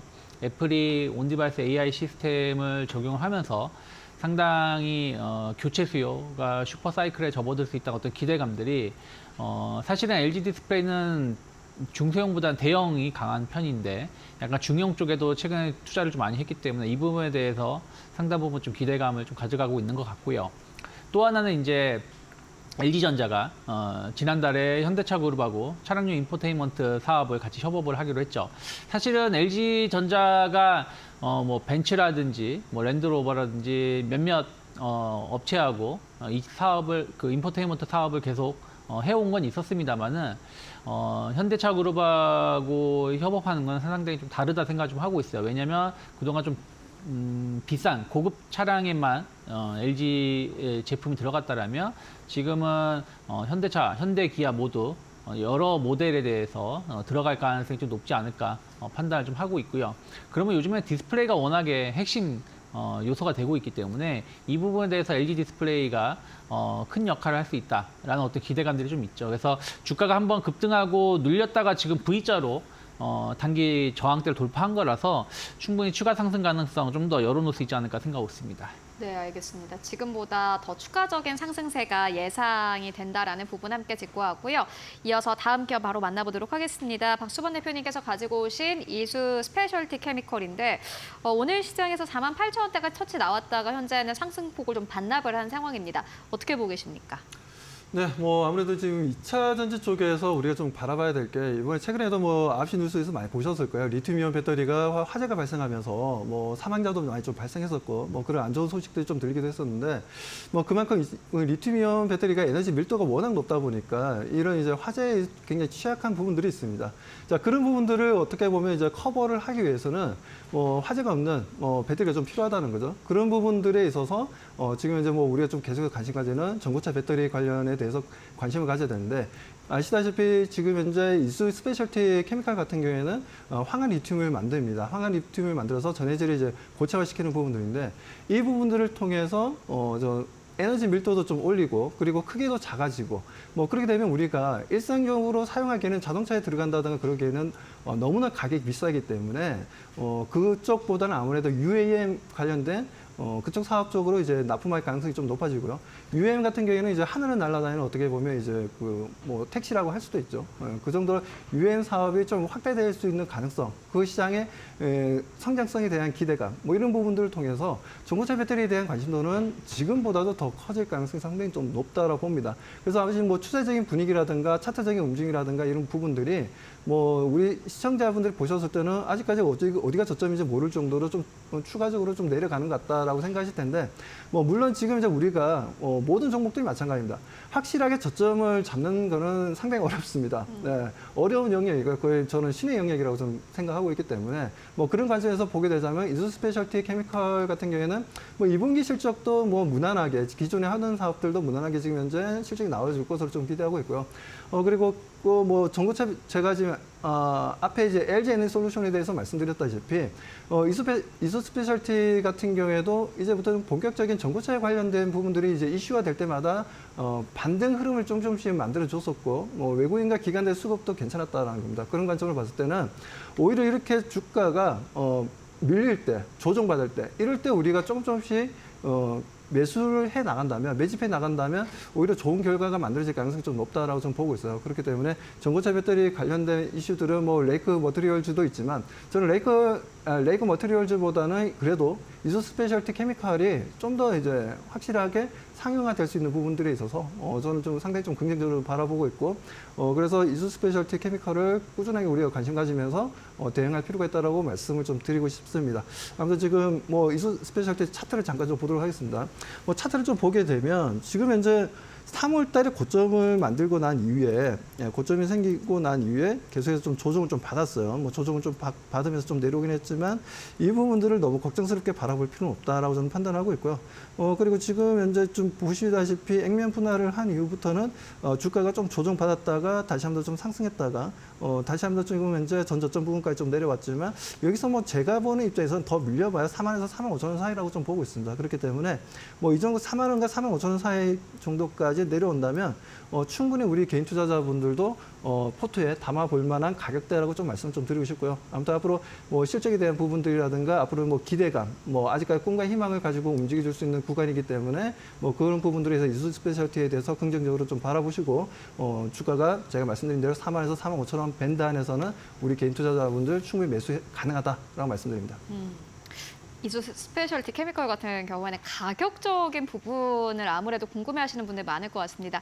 말씀대로 주가가 좀 크게 떨어졌습니다만은 역시나 바닥을 잡는 것은 쉽지가 않습니다. 지금 4만 5천 원대에서 거래가 되고 있는데 4만 4천 원에서 5천 원 사이에서 매수를 한다면은 그래도 괜찮은 가격대고 어쨌든 간에 전고체 쪽으로 시장에 포커스가 맞춰진다면은 그때마다 원래 반등이 나왔기 때문에 계속해서 반등 좀 기대해 볼 수 있다라는 의견으로 정리해보고 가도록 하겠습니다. 그렇다면 오늘 시장에서 또 움직이고 있는 이슈 어떤 것들이 있을까요? 이어서 신유정 앵커가 전해드립니다. 네, 또 우리 글로벌 시장 안에서 최근에 가장 주목하는 이슈 중에 하나가 바로 미국의 대선이 아닐까 싶습니다. 아무래도 최근에 이 대선 토론이 있었기 때문에 지금 대선의 결과가 어떻게 나타나게 될지 그 이후의 상황은 어떠할지 방향성이 좀 명확해졌다라는 이야기가 나오고 있습니다. 대선 이후에 토론 이후에 지지율 변화가 좀 뚜렷하게 일어났는데요. 트럼프가 50%의 지지율을 획득하게 되면서 트럼프 재선에 대한 가능성이 가장 더 높아진 상황입니다. 이러한 상황 속에서 그렇다면 트럼프가 어떤 방향성으로 좀 주식시장을 영향을 미칠 것인가를 좀 집중해 보시면 좋을 것 같은데 우선 트럼프의 보호 무역주의 그리고 분담금 관련해서 좀 체크해 보시는 게 좋을 것 같습니다. 첫 번째로 수입품에 관련해서 모든 수입품에 10% 관세 관련된 이야기를 내놓았고 중국에는 다소 강력하죠. 최대 60%까지 관세를 부과할 계획이다라는 계획을 내놓았습니다. 그리고 분담금 관련해서 트럼프가 당선이 된다라고 한다면 이 나토를 비롯한 유럽 내 국가들 방위비 부담의 확대가 좀 늘어날 것이다. 부담을 좀 강력하게 받게 될 것이다. 라는 이야기가 나오고 있습니다. 그렇다면 방위비 관련해서 이 방산 섹터에는 어떠한 영향을 미치게 될지 이 부분을 좀 더 주목해 보시면 좋을 것 같습니다. 이렇게 지금 최근에 국제 정세가 불안정한 상황이어서 이 전 국가, 이 글로벌 시장 안에서 방위비의 부담은 계속해서 늘어나고 있다라는 이야기를 드렸는데요. 아무래도 미국 시장 안에서도 국방비 증가 가능성도 더해지고 있습니다. 국방력을 더 강화하기 위해서 군인 지원 문제라던가 국방 개혁의 필요성을 주장한 상황입니다. 이에 따라서 미국이 국방비 증가를 더 먼저 일어나게 될 것이고 그에 따라서 최근에 보이고 있는 글로벌 국방비 부담이 더 이어질 것이다라고 보고 있습니다. 이에 유럽 국가에 가중된 방위 부담에 대한 부담감이 미국 외 국가로부터 무기 도입, 동반 증가 가능성을 강력하게 보였습니다. 이에 따라서 우리 국내 방산업체가 수혜를 받을 수 있다라는 수혜 가능성이 강력하게 보여진 상황인데요. 이렇게 유럽으로 향한 이 수출의 가능성이 강력하게 보여졌습니다. 아무래도 우리 K방산은 이 가격 경쟁력 그리고 납기 경쟁력을 강력하게 자랑하고 있는 상황이어서 이런 글로벌 증세 안에서 우리가 수출이 늘어나게 된다라고 한다면 수요 전망이 우호적입니다. 이렇게 국제 정세가 불안하다라는 점은 좀 안 좋은 상황이지만 그럼에도 불구하고 이런 국제 정세를 기반으로 우리의 강력한 경쟁력을 기반으로 수출을 늘리게 된다라고 한다면 이 방산업체를 조금 더 집중해 보시면 좋을 것 같습니다. 어떤 기업들 집중해 보면 좋을까요? K방산 아주 대표적인 기업 3가지를 가져왔습니다. 한화 에어로스페이스, LIG 넥스원, 현대 로템을 살펴보니까 이미 올해 주가 상승률이 상당했습니다. 한화 에어로스페이스 같은 경우에는 90% 가까운 상승률을 보인 상황인데 지금 이러한 주가 상승력은 기술력을 입증하지 않나라는 생각이 듭니다. 지금 수출 비중의 70% 이상을 한화 에어로스페이스가 차지하고 있는 상황인데 특히나 K9 이 자주포 관련해서 점유율이 상당합니다. 그리고 루마니아에서 최근에 대규모의 수주 체결을 하면서 이미 글로벌 시장 안에서도 해당 기업의 이 경쟁력 그리고 기술력이 좀 입증된 상황이어서 이러한 상황적으로 더 개선이 된다라고 한다면 이 한화 에어로스페이스의 상승세, 주가까지도 더 기대가 됩니다. LIG 넥스원 같은 경우에도 지금 해외 국가들과 이미 계약 체결을 한 상황입니다. 지금 보이고 있는 주가 상승력 얼마나 탄력을 받게 될지 주목해 보시면 좋을 것 같고요. 현대로템 역시나 해외 각국의 전차 수주에 대한 기대감이 강력합니다. 역시나 강력한 주가 상승률을 보이고 있는 상황이어서 이러한 상황, 이러한 상승세가 얼마나 더 이어지게 될지 우리 국내 방산의 업황을 얼마나 더 긍정적으로 이끌어주게 될지 조금 더 관심 있게 살펴보시면 좋을 것 같습니다. 네, 이어서 오늘 시장에서도 주목을 할 만한 기업 만나보고 가도록 하겠습니다.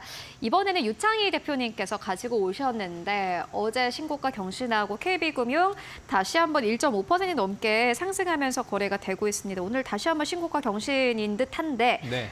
88,900원대까지 올라갔습니다. 유창희 네. 대표님께서는 KB금융 어떻게 보십니까? 지금 아마 저희 프로그램 보시는 분들 중에 KB금융 가장 많이 고민하고 계실 것 같아요. 네. 아무래도 최근에 투자 심리도 좀 개선이 됐고 어떻게 보십니까? 그렇죠. 뭐 KB금융뿐이 아니라 좀 은행주들이 약간 차익선 매물이 나오고 있습니다.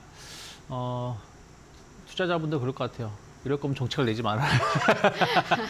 정부가 배당금 관련해가지고 그러니까 작년 대비 올해 좀 늘어나는 거에 대해서 배당 소득세를 좀 줄여주고 또 2천만 원 넘는 금액에 대해서도 45%가 아니라 25%로 낮춰서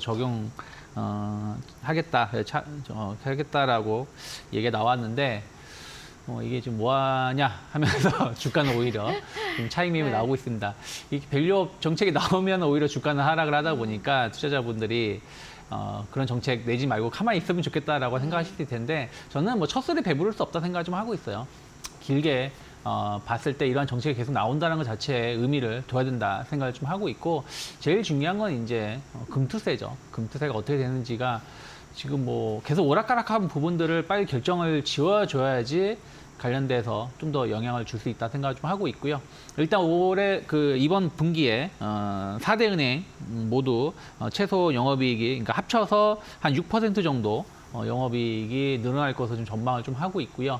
일단 실적이 나쁘지 않다는 부분들이 밸류업 정책에 대한 어떤 기대감들과 같이 맞물리면서 최근에 금융시장이 오늘 좀 상승했지만 또 아침에는 하락 전환했다가 지금 상승하는 부분들 약간의 변동성이 좀 있다 보니까 이런 쪽에 대해서 좀 수급이 좀 들어오고 있다 생각을 좀 하고 있고요. 또 하나는 어저께 이제 파월이 금리 인하를 언제 하겠다라고 말은 안 했지만 디스인플레이션이라는 발언을 다시 한번 해줬고요. 또 현재 수준에서 금리 인하 가능성을 기대할 수 있는 발언들을 많이 해줬다라는 것이죠.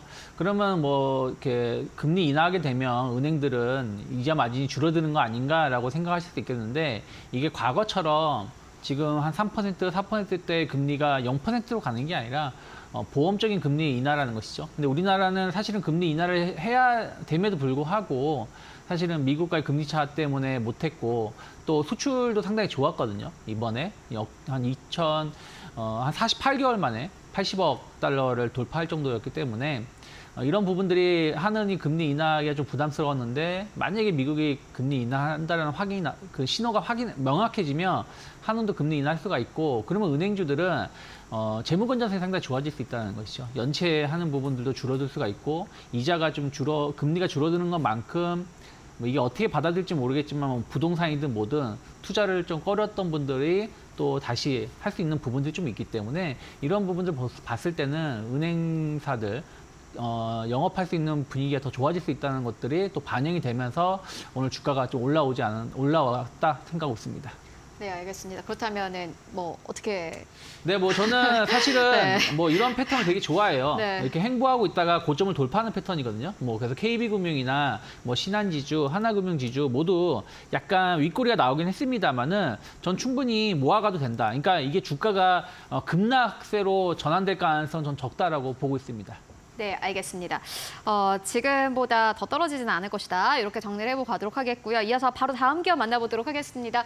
오늘 시청자분들이 궁금해하실 만한 기업들을 두 분이서 많이 가지고 오셨어요. 삼성전자를 박소원 대표님께서 가지고 오셨는데 보니까 오늘 SK하이닉스가 좀 힘 받고 있고 SK하이닉스가 지난주 목요일 이후로 처음 상승을 한 겁니다.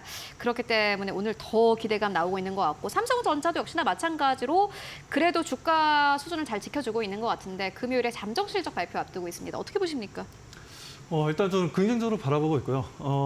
아시다시피 이제 작년부터 해서 외국인들이 삼성전자와 SK하이닉스를 집중적으로 매수를 했습니다. 작년에 실적이 안 좋은데도 불구하고 그 전에 이제 오픈 AI 쪽에서 이제 챗 GPT가 나오면서 외국인들이 정말 빠르게 움직였어요. 작년 거의 한 1, 2월 달부터 시작해서 그때부터 실적이 안 좋았지만 계속 끌어올렸거든요.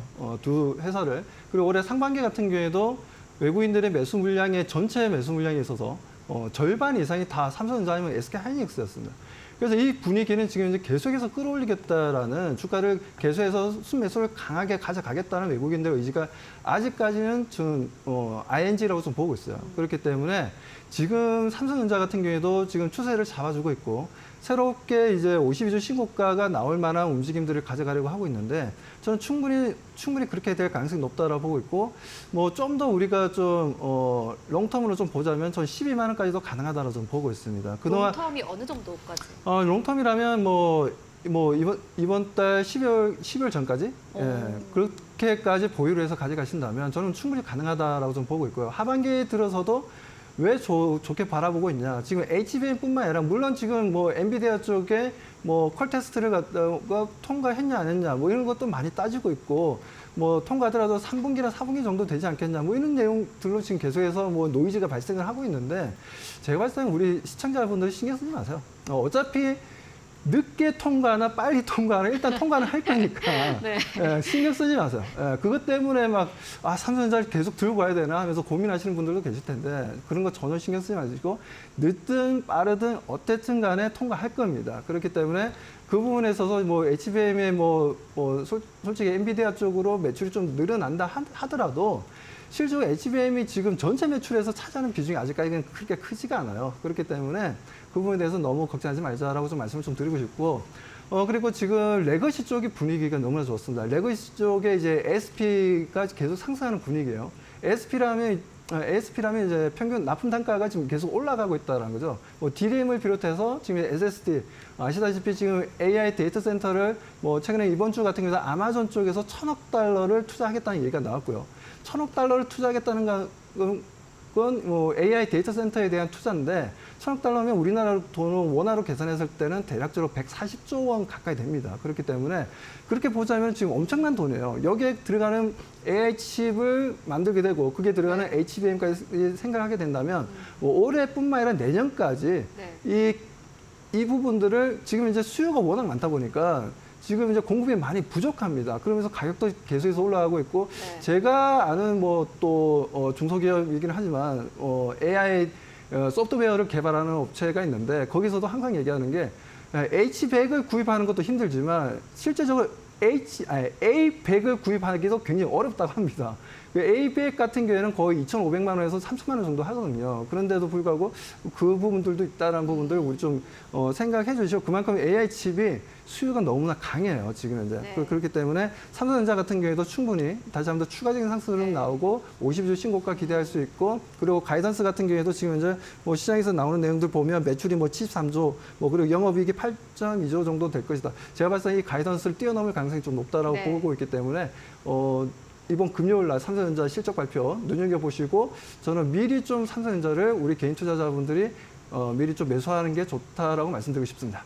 증권사보다 높은 목표 주가 11만 원을 제시를 해주셨습니다. 11월에 가서 다시 한번 리뷰를 해보도록 하겠습니다. 이어서 유창희 대표님께서 가지고 오신 현대 오토웨버 바로 만나보도록 하겠습니다. 일단 뭐 오토웨버가 2분기 매출이 한 7,800억, 영업이익을 540억 예상하는 것 같아요. 상당히 좀 호실적으로 평가하고 있는 것 같고 현대차 그룹이 이 자율주행 쪽으로 해가지고 조금 더 개발을 좀 더 박차할 수, 좀 더 진행할 수 있다는 어떤 기대감들이 이번에 현대차 인베스터 데이에서 좀 나올 수 있다고 생각하고 있는 것 같습니다. 그래서 주가가 올라오고 있고요. 기술적으로만 간단하게 말씀드린다면 지금 제가 보여드린 게 테슬라 차트인데요. 테슬라가 2월부터 쭉 횡보를 하고 바닥을 다지면서 지금 급등세로 최근에 거의 한 30% 가까이 올랐거든요. 근데 꼭 똑같이 간다는 말은 못하지만 현대 오토모빌가 딱 그런 비슷한 모양에 있다 생각 좀 하고 있어요. 그러면서 오늘 좀 양봉이 나오는 거라서 약간 현대차 그룹의 약간 최근에 보면 현대차 그룹에서 순환매로 좀 강세를 띠고 주가가 상승하고 있는 거 감안한다라면 현대 오토에버 한 7월 중반까지 한번 기대해 볼 수 있지 않을까 생각하고 있습니다. 네, 알겠습니다. 지금까지 박수범 대표 그리고 유창희 대표와 함께했습니다. 말씀 고맙습니다.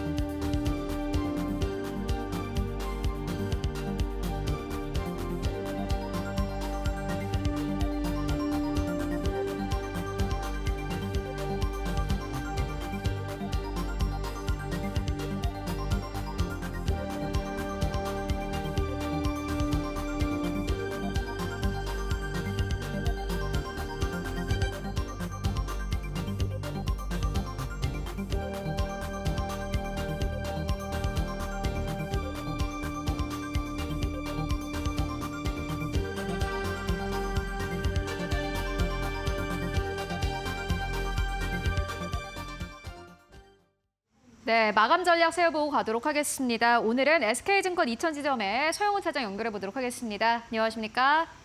네, 안녕하세요. 네, 오늘 시장 상황 어떻게 보고 계십니까?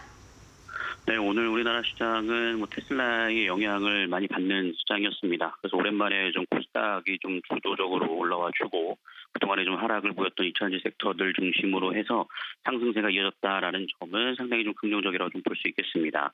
물론 장 초반에는 선물 쪽에서의 외국인 매도 폭을 좀 격대해 나가면서 상승폭을 좀 줄여나가는 모습이었지만 오후장에서 좀 되돌림이 나왔다라는 점을 감안해 본다라면 우리나라 시장이 어저께 좀 상당히 좀 실망스러운 하락이 나왔습니다만 이러한 부분들은 외적인 요인들보다는 자체적인 한국 증시 내에서의 흐름들에서 단발성이 좀 높다라고 좀 판단을 하고 있고 여전히 좀 금리 인하에 대한 기대감들로 인해서 시장은 강한 상승은 아니다 하더라도 하락 공명보다는 좀 박스권으로 흘러갈 가능성이 높다라고 좀 보고 있는 상황입니다.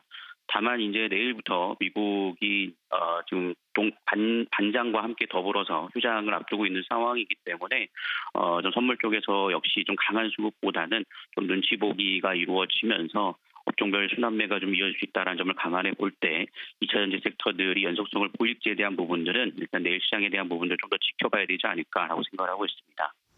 네, 그렇다면은 이러한 시장 장세 속에서 오늘 보시는 기업 있으실까요? 네, 오늘 제가 관심 있게 보고 있는 종목은 시노펙스라는 좀 개별 종목을 좀 보고 있는데요. FPCB나 멤브레인 필터 쪽에 두 가지 사업을 좀 하고 있는 기업입니다. 오늘 이 종목 같은 경우도 장 초반 좀 밀리는 모습을 보였습니다만 상승 전환을 좀 강하게 보이는 모습이었는데 최근 계절적인 요인에 의해서 처리 관련해서 필터 쪽이 좀 부각되는 모습들을 좀 보이고 있고 FPCB 쪽 역시 최근 모바일에 이어서 전장용 사업 부분까지 확대가 되고 있는 상황입니다.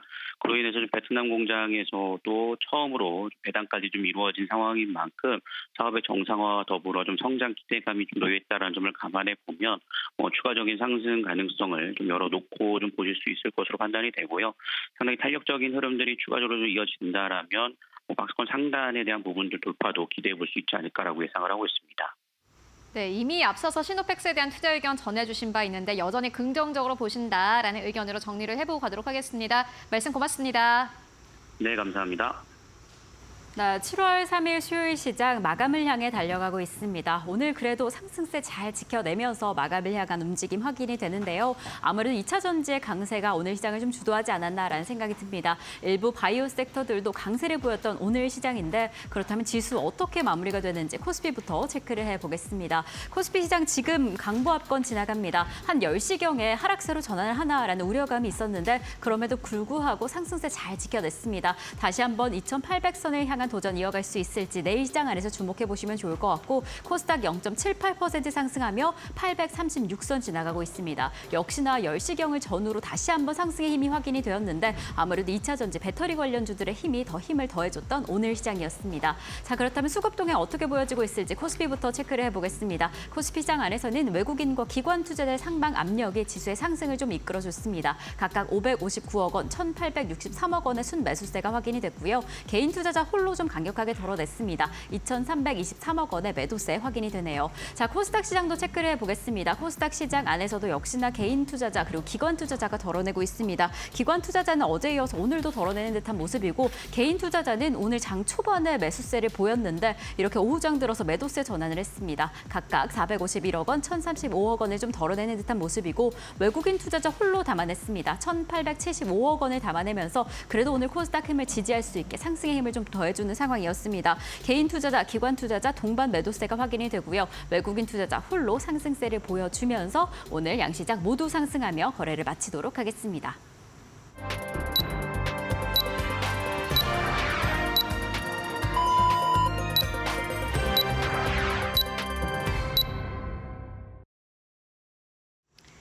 네, 7월 3일 수요일장 모두 다 마무리가 됐습니다. 오늘 시장 분위기 그래도 좋았습니다. 간밤 증시가 모두 상승하면서 거래를 마감을 했고 우리 시장 거의 그대로 따라가는 분위기였습니다. 간밤에 강했던 업종들 오늘 우리 시장에서도 강한 흐름 보여줬는데요. 그렇다면 전체적인 분위기는 어땠을까요? 함께 마켓 스핀을 통해서 분위기 알아보고 가도록 하겠습니다. 네, 먼저 오늘 시장에서는요. 실적 테마 쪽으로 봤을 때 전기차 꽤 강했습니다. 태양광과 풍력 쪽도 강했고 유리 기판 쪽도 강했고 바이오 시장 오늘 꽤 강했습니다. 헬스케어 장비 쪽도 1% 이상의 강세 흐름 보여줬고요. 업종별로 봤을 때는 오늘 우리 시장에서 2차 전지 업종이 4%, 제약 바이오가 오늘 시장에서 2%, 자동차 1%, 증권사가 1% 이상 상승하면서 거래 마감했습니다. 오늘 상한가 강한 기업들 보시면은 HLB 오늘 상한가 기록했고요. HLB도 상한가 기록했고 HLB 생명과학도 오늘 상한가 기록했고 HLB 글로벌도 오늘 시장에서 두 자릿수의 상승 흐름으로 거래 마감했습니다. HLB 테라피틱스도 오늘 시장에서 27%, HLB 이노베이션도 오늘 시장에서 21%, 그리고 HLB 바이오스텝도 20% 이상 급등하면서 거래 마감했습니다. 그리고 오늘 ESS 쪽이 좀 큰 폭으로 상승했는데 한중 NCS가 22% 이상 급등하면서 거래 마감했고 서진 시스템도 오늘 시장에서 17% 이상의 급등 흐름 보였습니다. 오늘 상승률 상위 기업들 보면은 한판을 차지하고 있는 모든 기업들이 두 자릿수의 급등 흐름이 나왔습니다. 그만큼 시장 분위기가 좋았다라고 볼 수 있을 것 같습니다. 그렇다면 오늘 시장 지수는 어느 정도에서 마감했을까요? 마감 지수 상황 만나보고 가도록 하겠습니다.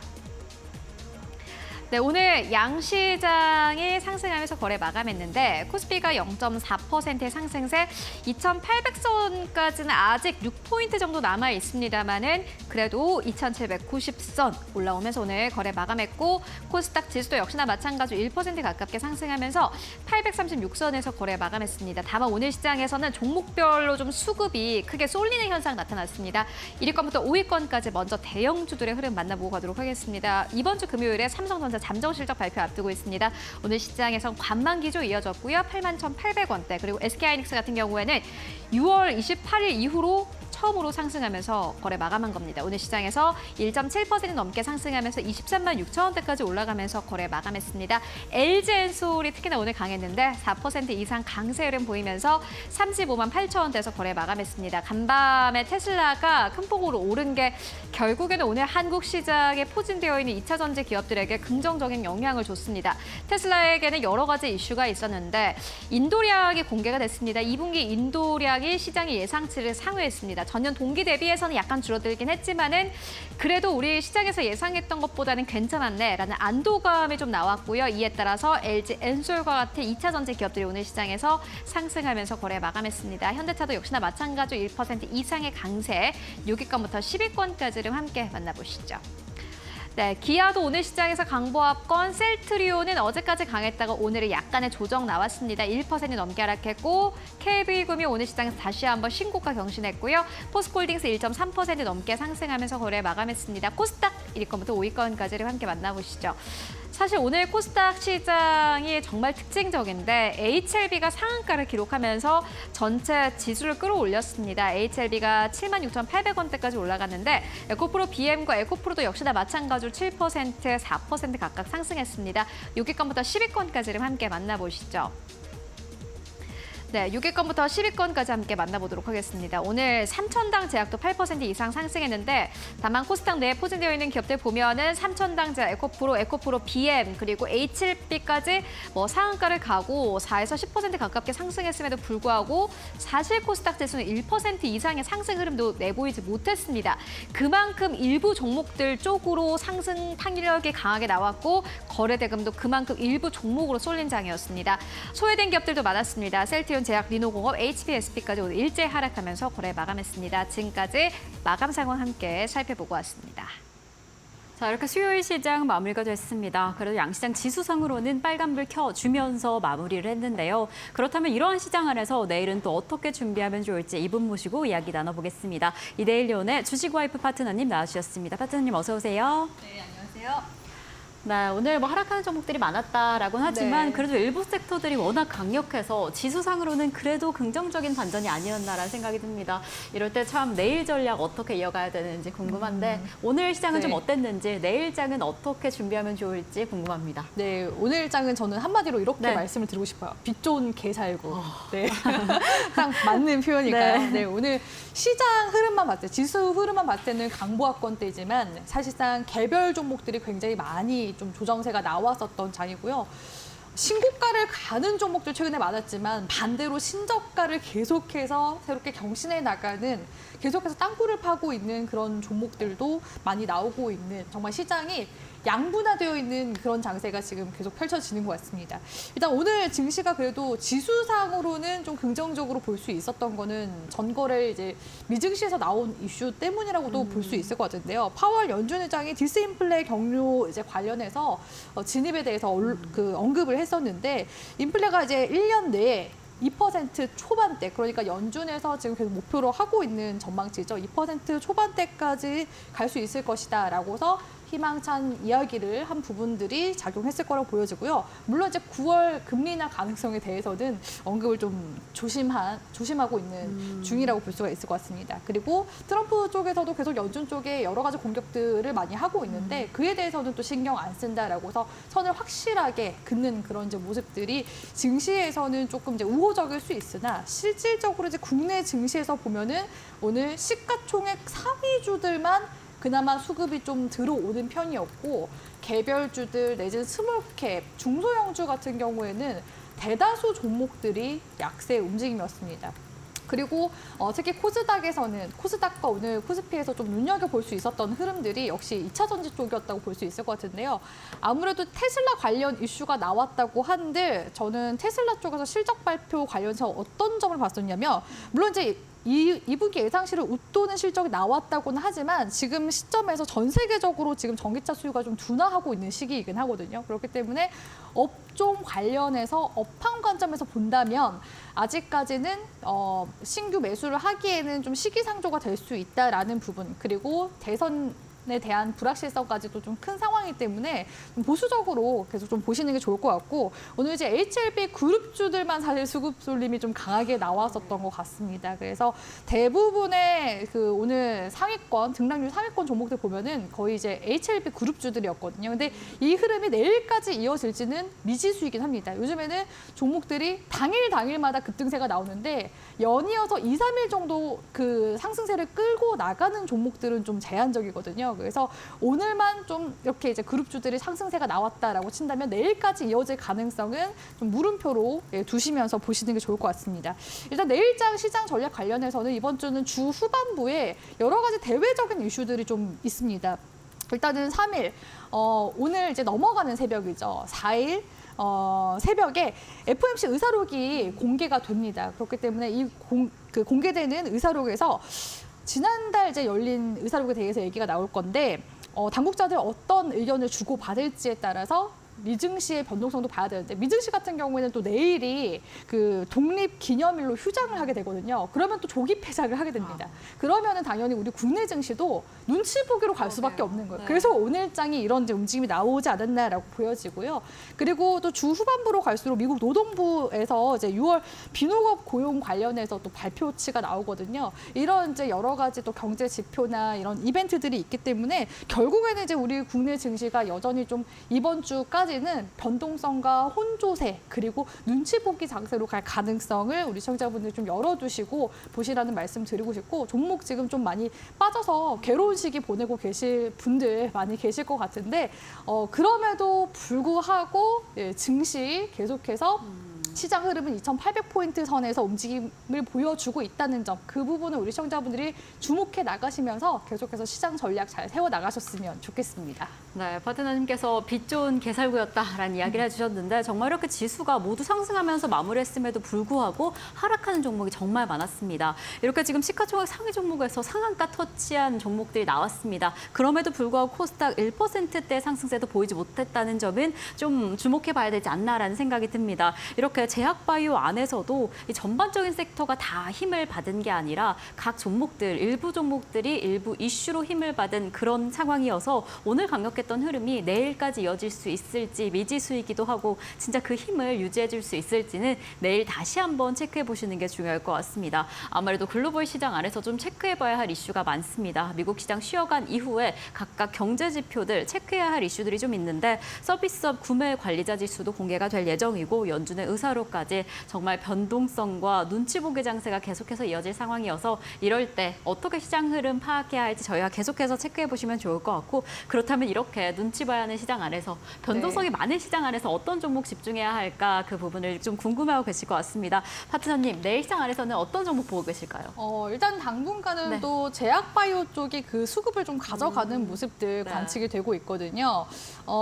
이번 주가 좀 그런 것 같아요. 저 PBR 관련주 중에서 금융 종목들이 또 특히나 그 트럼프의 대선 공약 중에서 금융 관련 기업들 규제 완화시켜준다라는 관련 이슈까지 이제 국내에 같이 들어오게 되면서 관련 흐름들 나와주고 있고 또 거기에다가 지금 플러스로 제약 지수도 같이 함께 또 수급이 들어오고 있는 중이거든요. 그래서 이번 주는 지금 월요일부터 제약 수급이 좀 심상치가 않다 제가 계속 말씀을 드리고 있는데 오늘은 제약 지수가 지금 얼마나 올랐냐면 5%대나 올랐습니다. 정말 많이 올랐죠. 그래서 이 HL만 또 수혜를 보고 있는 것도 아니거든요. 코스닥에서 또 올라가고 있는 종목 보면은 삼천당제약도 오늘 또 강한 상승세가 나와줬습니다. 그렇다면 우린 또 지금 시기에 기관 투자자들의 또 러브콜을 받는 그런 종목들을 또 봐야 되지 않겠습니까? 그래서 저는 제약지수 지금 또 수급 들어오고 있을 때 물 들어올 때 노젓자라는 느낌으로 삼성바이오로직스를 우리 시청자분들께 공략주로 지시를 도와드리고 있습니다. 제가 제약바이오 종목들은 실적주 이제 측면에서 계속 보라고 좀 말씀을 드리고 있는데 최근에 1조 4,600억 원 규모의 대규모 수주 계약을 삼성바이오로직스 쪽에서 체결을 하기도 했었죠. 이 규모가 얼마나 크냐면 지난해 전체 수주 금액이 얼마였냐면 2조 5천억 원대였습니다. 그러니까 그의 거의 뭐 절반에 이상에 해당할 정도의 그런 높은 수주를 지금 달성을 한 상황이라고 볼 수가 있을 것 같고요. 또 삼성바이오로직스 하면은 자회사 삼성바이오에피스도 같이 함께 보시는 게 좋은데 삼성바이오에피스 같은 경우에는 유럽에 이어서 미국에서도 최다 품목 허가를 기록을 했습니다. 그래서 바이오시밀러 쪽에서도 이제 강자로 계속해서 입지를 굳혀 나가고 있는 중이기 때문에 삼성 쪽에서의 이러한 성장성을 가늠해 보면 여전히 저는 100만 원대까지도 계속해서 종목을 적립식으로 모아가야 된다는 관점으로 보고 있거든요. 사실 삼성이 2011년도부터 제약바이오 산업에 발을 딛기 시작했는데 13년 만에 이제 CMO와 바이오시밀러 쪽에서 이렇게 가시적인 성과를 내고 있다는 점 우리 시청자분들이 주목하셨으면 좋겠고요. 최근에는 계속 데이터와 실적 쪽으로 기관의 수급이 들어오는 만큼 삼성바이오로직스 역시도 올해 이러한 수주와 최다 실적에 대한 부분들도 같이 함께 보셨으면 좋겠습니다. 실제로 삼성바이오로직스 거래처들을 보면요. 올해 머크와 일라이릴리 등 글로벌 제약사 7군데와 같이 함께 계약을 체결했는데요. 이 중에서 6건 자체가 기존 제 계약에서 물동량만 더 늘린 상태로 계약을 계속 이어나가고 있어요. 그만큼 기술력도 계속 인정을 받고 있는 상황이라고 볼 수 있을 것 같고 내년에는 4공장에 이어서 5공장이 완공이 될 예정입니다. 그렇게 된다면 세계 1위의 생산 능력까지 갖추게 될 가능성이 높기 때문에 삼성바이오로직스의 앞으로도 계속 기대가 좀 되는 상황이라고 볼 수가 있을 것 같고요. 또한 미국발 수혜 역시도 기대가 되는 상황이거든요. 지금 제약바이오 쪽에서는 생물보안법 제정이 지금 추진이 되고 있는데 그로 인해서 지금 삼성바이오로직스 쪽에서는 고객사의 주문이 평소보다 지금 2배나 더 많아진 상황이라고 합니다. 물론 지난달 11일경에 국방수권법 개정안 편입 불발로 인해서 이 생물보안법 통과 시 얻을 반사이익에 대한 기대감이 좀 소폭 낮아지긴 했지만 그럼에도 불구하고 이렇게 수주로 결과로 보여주는 삼성바이오로직스이기 때문에 그래서 지금 시점에서는 거래량과 함께 좀 주목을 우리 시청자분들이 해보셨으면 좋겠고요. 목표 구간은 85만 원 선 구간대 그러니까 올해 전고점 구간대까지는 다시 한 번 더 회복세 나오는 흐름들 보시면서 잡아가시면 좋을 것 같고 단기 손절 구간은 마이너스 10% 내외 구간대인 75만 원 선으로 손절가 잡아드리도록 하겠습니다. 네, 삼성바이오로직스 파트너님께서 목표가 85만 원 이야기해 주셨지만 그 전망은 100만 원까지 지켜봐도 된다라고 이야기를 해주셨습니다. 지금 수주, 탄탄한 실적을 기반으로 이미 기관 투자자의 수급이 움직인 상황입니다. 안정적으로 지금 좀 수익성을 확인한 상황이 아닐까 싶은데 전망도 탄탄한 만큼 또 내일 시장 안에서 어떻게 움직이게 될지 주의 깊게 살펴보시면 좋을 것 같습니다. 자, 그럼 저희는 파트너님과 오늘 여기에서 인사드리도록 하겠습니다. 파트너님 오늘도 감사드립니다.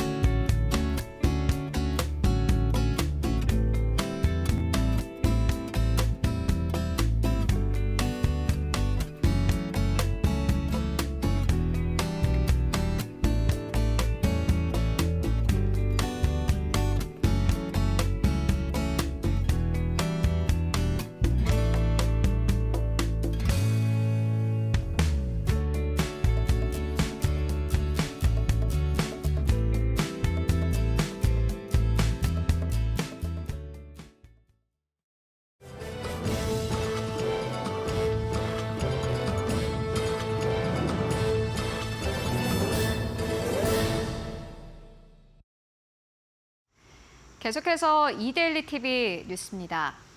정부는 오늘 정부 서울청사에서 역동경제 로드맵 회의를 열고 기업 밸류업을 위해 세제 혜택을 추진한다고 밝혔습니다. 구체적으로 배당 또는 자사주 소각 등 주주 환원 증가액의 5%에 대해 법인세를 세 공제합니다. 밸류업 기업에 투자한 주주의 금융소득이 2천만 원 이하면 배당 증가 금액에 대해서는 기존 14%에서 9%로 낮춘 세율을 적용합니다. 2천만 원을 초과한 경우에는 최고 세율을 기존 45%에서 25%로 내리기로 했습니다. 상속세 부분에서는 최대 주주에게 적용되는 할증평가 제도를 폐지하고 밸류업 기업의 가업 상속 공제 대상과 한도를 확대할 방침입니다. 주요 증권사 최고 경영자들이 내년 1월 시행을 앞둔 금융투자 소득세에 대해 일제히 유예 입장을 내놨습니다. 오늘 16개 증권사 CEO들은 이복현 금융감독원장과의 간담회에서 이같이 밝혔습니다. 세부적 징수 기준이 마련되지 않은 상황에서 관련 시스템 보완이 사실상 곤란한 만큼 내년에 곧바로 금투세를 시행하는 것은 실무적으로 어렵다는 요청입니다. 보완 이후 시행 시기 등을 결정해야 한다는 의견이 다수 제기되었고 자본시장 활성화를 위해서는 원점에서 재논의할 필요가 있다는 의견도 나왔습니다. 아울러 밸류업 프로그램과 관련해서는 증권회사도 적극 참여할 계획임을 밝힘과 동시에 기업들의 동참을 유도하기 위해서는 세제 혜택 등 보다 적극적인 지원 방안이 필요하다고 제시했습니다. 하스가 오늘 코스닥 시장에 상장했습니다. 치아용 보철 수복 소재 전문 기업인 하스는 이날 공모가 16,000원 대비 72.5% 오른 27,600원에 거래를 시작해 17,150원에 거래를 마쳤습니다. 상장 이후 하스는 글로벌 시장 확대, 신규 사업 진출, 생산 역량 확대를 통해 성장을 이어갈 계획입니다. 이번에 확보하는 공모 자금은 제3공장 확장 및 연구 개발 등으로 활용할 예정입니다. 최저임금위원회의 사용자 위원들이 내일 열릴 최저임금위원회 8차 전원회의에 불참할 예정인 것으로 알려졌습니다. 오늘 경영계 등에 따르면 한국경영자총협회, 중소기업중앙회, 소상공인연합회 등 경제단체에서 추천한 최저임금위원회 사용자위원 9명은 이 같은 결정을 내렸습니다. 7차 회의 당시 업종별 구분 적용 표결 과정에서 발생한 일부 근로자위원회 투표 방해 행위에 반발한 데 따른 결정입니다. 사용자 위원들이 모두 불참하면 4일 예정된 전원회의는 파행이 불가피합니다. 다만 사용자 위원들은 9일로 예정된 9차 회의부터는 복귀해 내년도 최저임금 수준 논의를 이어갈 것으로 보입니다. 지금까지 이데일리 TV 뉴스 전해드렸습니다.